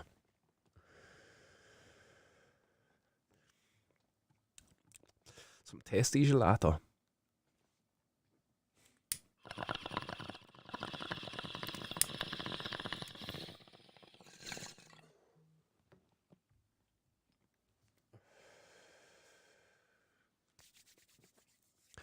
Elise says foxglove is all around the place.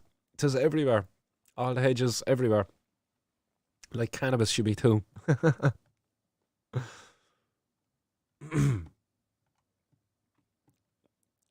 John Finnegan says, turn off your TV and turn on your brains. Yes. Or as Timothy Lairdy says, what is it? Tune in, drop out. Oh, what is it? Ah, shit. What's Timothy Lairdy say?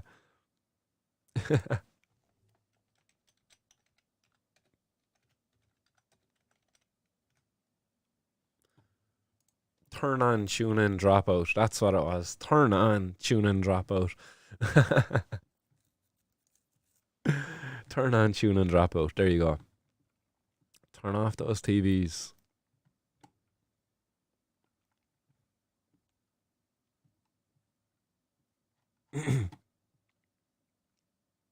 Roy Logan says, we buy chemicals that could every day the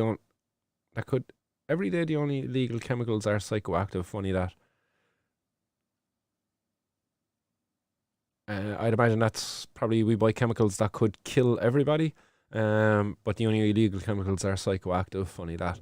Yeah, that's true. Like you look at alcohol. Look at alcohol. Like when you equate the harms of alcohol and the harms of cannabis, it's like alcohol is far more harmful to not only the human body but to the human spirit. Like it is a destructive drug. It's not it's recreative. It fucking wrecks it wrecks your world, you know, creating a bit of fun for you. But it's not procreative like cannabis. Cannabis, as we talked about earlier, it's a procreative drug. It's one in which it kind of it promotes thoughts, it's creative thoughts. It really does. It can spark that creativity. It's very motivating as well. Alcohol, not so much. But I'm biased on that. I acknowledge the fact that I am very biased on that. Do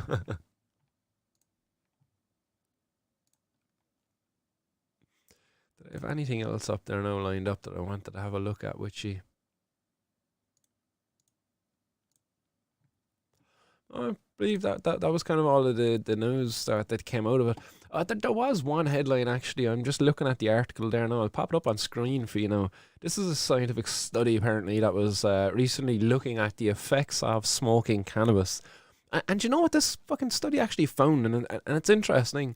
And as you go through it, like you're kind of reading about it, and it's talking about the effect that the smoking has on aging at a cellular level. So they're able to look at markers at a cellular level, and these markers then are indicative of a person's age.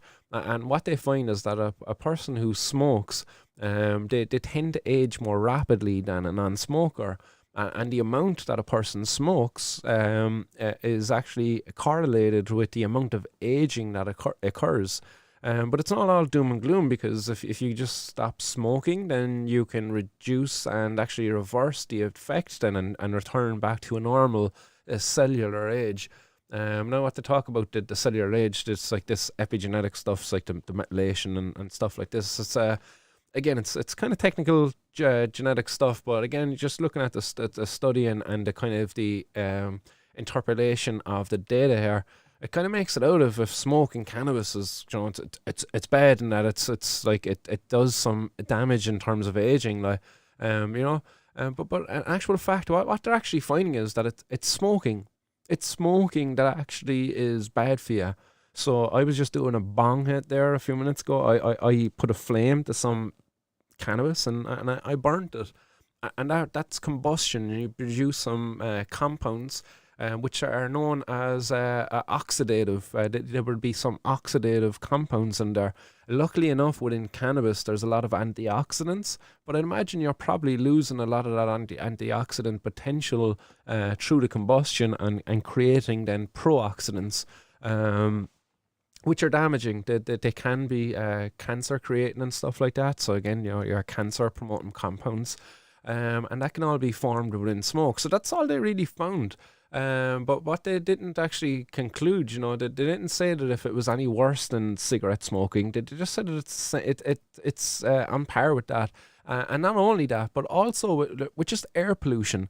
If you live in a highly polluted place, like let's say I don't know, Hong Kong or something like that. Is Hong Kong a heavily polluted environment? I don't know. Bangkok was fucking polluted when I was over there.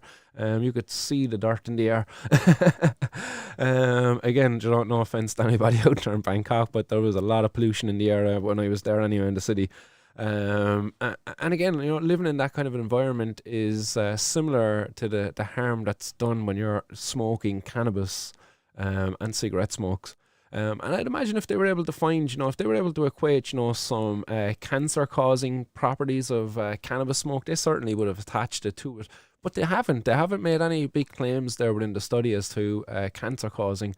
They just talk about the fact that it causes an indication that a person has aged more at a cellular level than a person who isn't smoking. So that's all I found. So it says there, the researchers added that their results suggest that the more recent the cannabis use, the more aging it caused to a person. This finding is an important insight for cannabis smokers who want to slow down or stop their accelerated aging, as a reduction or cessation of consumption may stop and even reverse the harm caused by the drug use. But that's misleading, because you know what the researchers also said? It said that the researchers estimate that the harm done to the cannabis smoker is a result of smoking itself and not from the THC, the main active ingredient in cannabis, or any other active ingredient found in cannabis.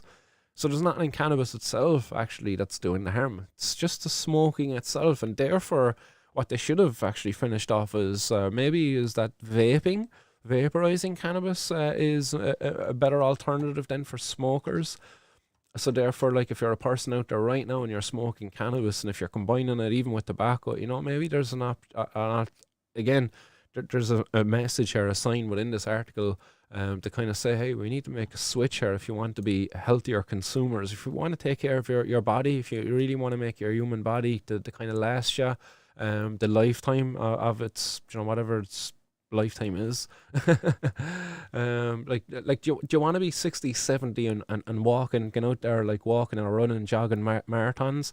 Or do you want to be 60, 70 and stuck in a fucking couch somewhere, unable to get up and bring yourself to the toilet? Like, I know which one I'm picking, so I'm certainly going to be a bit more conscientious about how I consume my cannabis in the future. But in saying that, I'm going to be packing up a ball there in a couple of seconds again. So there you go, guys. Smoking cannabis is it's not good for you, but it's not because of the cannabis, it's just because of the smoke. Smoking anything is not good for you. Figure that.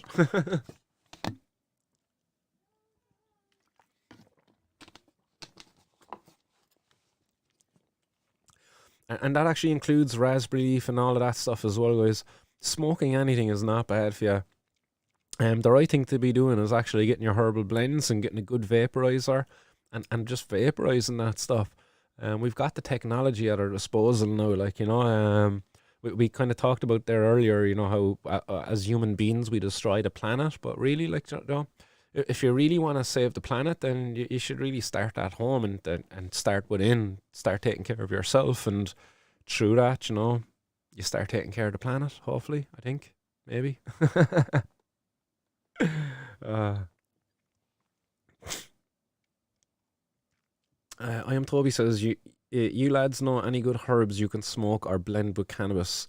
I know there's white sage anyway, but anything else? Nice, yeah. Oh, and that's why the guys were talking about all those other leaves. I see. Yeah, there's a lot of good herbal blends out there, in fairness. Yeah, and the guys are hitting them all: raspberry leaf, marshmallow leaf. Herbacco is a blend. So it's kind of a brand. Damiana. I heard of that one. That's one I heard of when making changa and lotus flower as well and stuff like that. That's something I need to make again sometime soon. A bit of changa.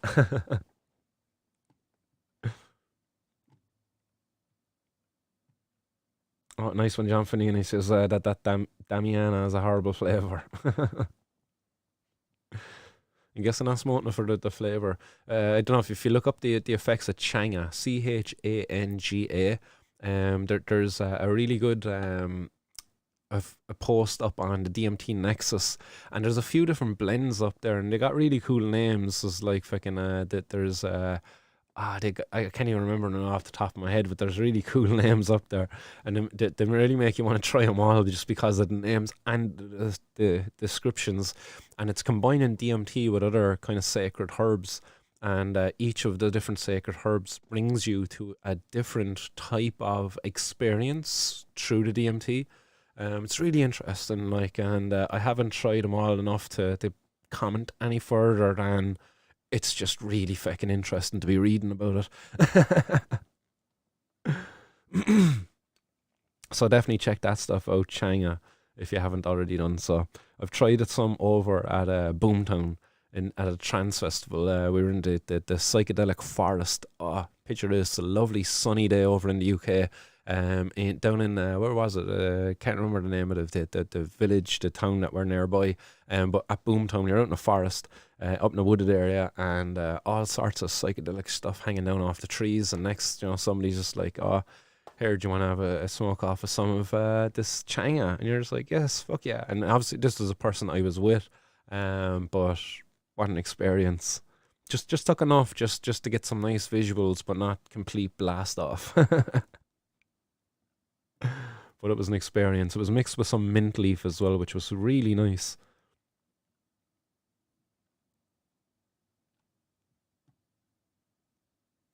Rod Duggan says tobacco has been demonized the same as cannabis. Chemical cigarettes, I think, are the culprit, or industrial processes, not the plant.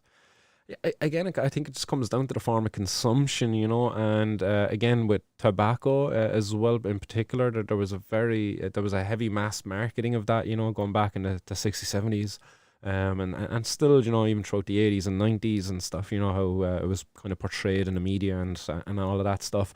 Everybody's always smoking fags, EastEnders and Coronation Streets and all of that shit, they're all smoking fucking fags. So definitely, but tobacco did get a bad rap, all right. But when you go back to it too, there was a very interesting story that was told by Howard Marks, rest in peace, man. But he talked about how the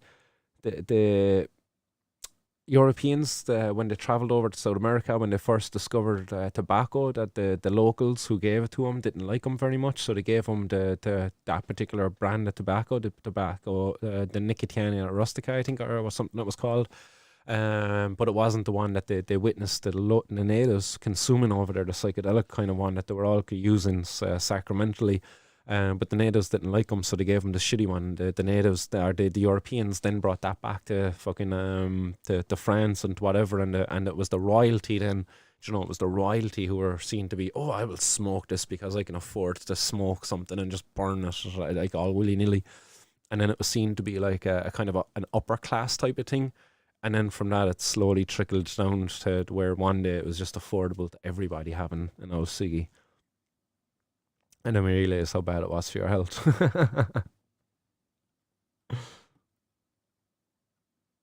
Very interesting story, though. I was told by, as I said, Howard Marks. Down here in in Cork, actually, at the PAV event, the pavilion. Got caught with fucking 3 joints that night, kicking the nuts.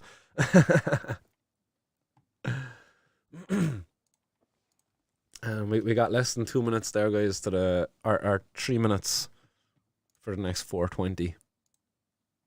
We'll blaze up in the next one. Winchester, that's a Casa. Casa on the ball there with the location. Winchester, that was a nice old spot, alright, it was, in fairness. Beautiful countryside out there. We got to pass Stonehenge and all on the way to it. It was really cool. I never got to see Stonehenge before, and it was like going past really quickly on the highway. Got to see it for all about 5 seconds. Place was full of tourists as we were driving past on the fucking motorway. I was like, oh, there's Stonehenge. Oh, and there it's gone. It's cool.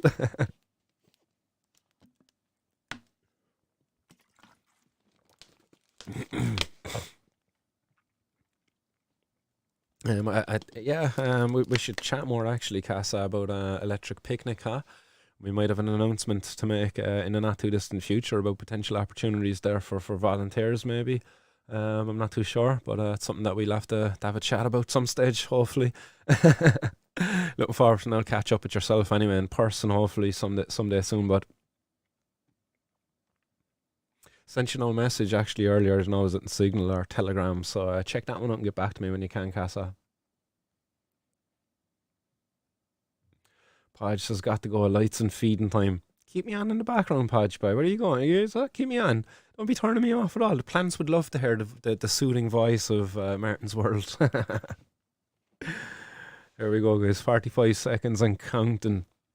If you're over there in any of these locations up on screen, which I've mentioned before in the past, and I'm not going to go do it again, you can all hopefully see them. I know you can only see half of me. Stonehenge. Certainly was that day. Casa das Drogas says, send all volunteers my way. Laugh out loud, yes. We'll have to have an old chat anyway and see what the story is there. And as I said, man, I'm more than happy to allow the platform to be utilised for some recruitment, and also to highlight the good work that will be done over that weekend. It's going to be cool, and it's going to be a really great opportunity, and to have this platform throughout it, it's going to be epic. So I look forward to it, and hopefully it all goes as according to plan. But we won't say too much more on that, actually, as it's still plans that's in development. Yeah, nothing's nailed down as of yet. But it's 4:20, guys. Let's blaze up. Whoop whoop. Sure, you get some 4:20 music. I'll go look that up later.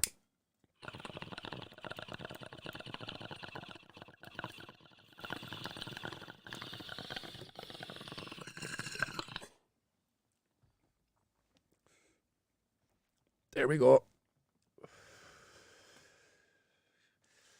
2 hours on the noggin. On the button, I mean. Done and dusted. Whoop whoop. Bon appetit. Yes. Guys, I'm going to have to start loving you and leaving you as well, as I've got some other chores there that I got to tend to, and I've been more than happy that I was able to get the 2 hours done here this evening with yourselves, guys. I'll have to go back and start chopping these episodes up as well, because there's a clip function there as well over on YouTube. If anybody's like freaking feeling they're all adventurous and can utilize that, I think that's something that people could be doing as they're watching it. I think you can be hitting and making clips or something. I'm not too sure. I haven't really used that feature yet myself. Maybe it's just for me to be doing that. But I have to start chopping up these shows and make them more consumer friendly, I suppose, because the online consumer today doesn't really have the time to be sitting around and watching these shows for like 2 hours. So I have to be making segments of the show, like little under 5-minute clips. I've been told to do it loads of times before, and I really need to get back on top of it. I did have somebody in the past who was doing Martin's World clips, but unfortunately that this had to stop, because that person unfortunately was suffering with a bit of alcoholism. And yeah, but hopefully that person gets better soon. I'll get on top of it soon, guys. Peace out, everybody. Man Falls, Niall, Knock. Peace out, dudes. Barry Fields, catch you later. Tinkle Tink, nice one for hanging out in the hot box there for throughout the show. Miss Stowways as well. Mr. Finnegan as well. Shout out to Mr. Finnegan. Hopefully you're all good up there wherever you're at today, dude. And nice one for hanging out with us today in the hot box. Dahi, same to yourself. Hopefully all as well. A nice one for hanging out with us in the hot box. Lee, Roy, Scantness, Monsieur, Podge, everybody else. Bye bye, guys.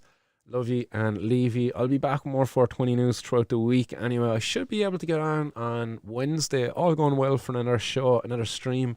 So I look forward to that. Yes, we get a little bit more time and a bit more streaming.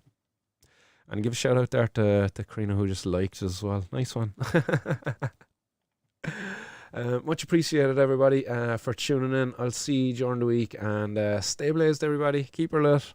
Much love. Peace. Bye bye.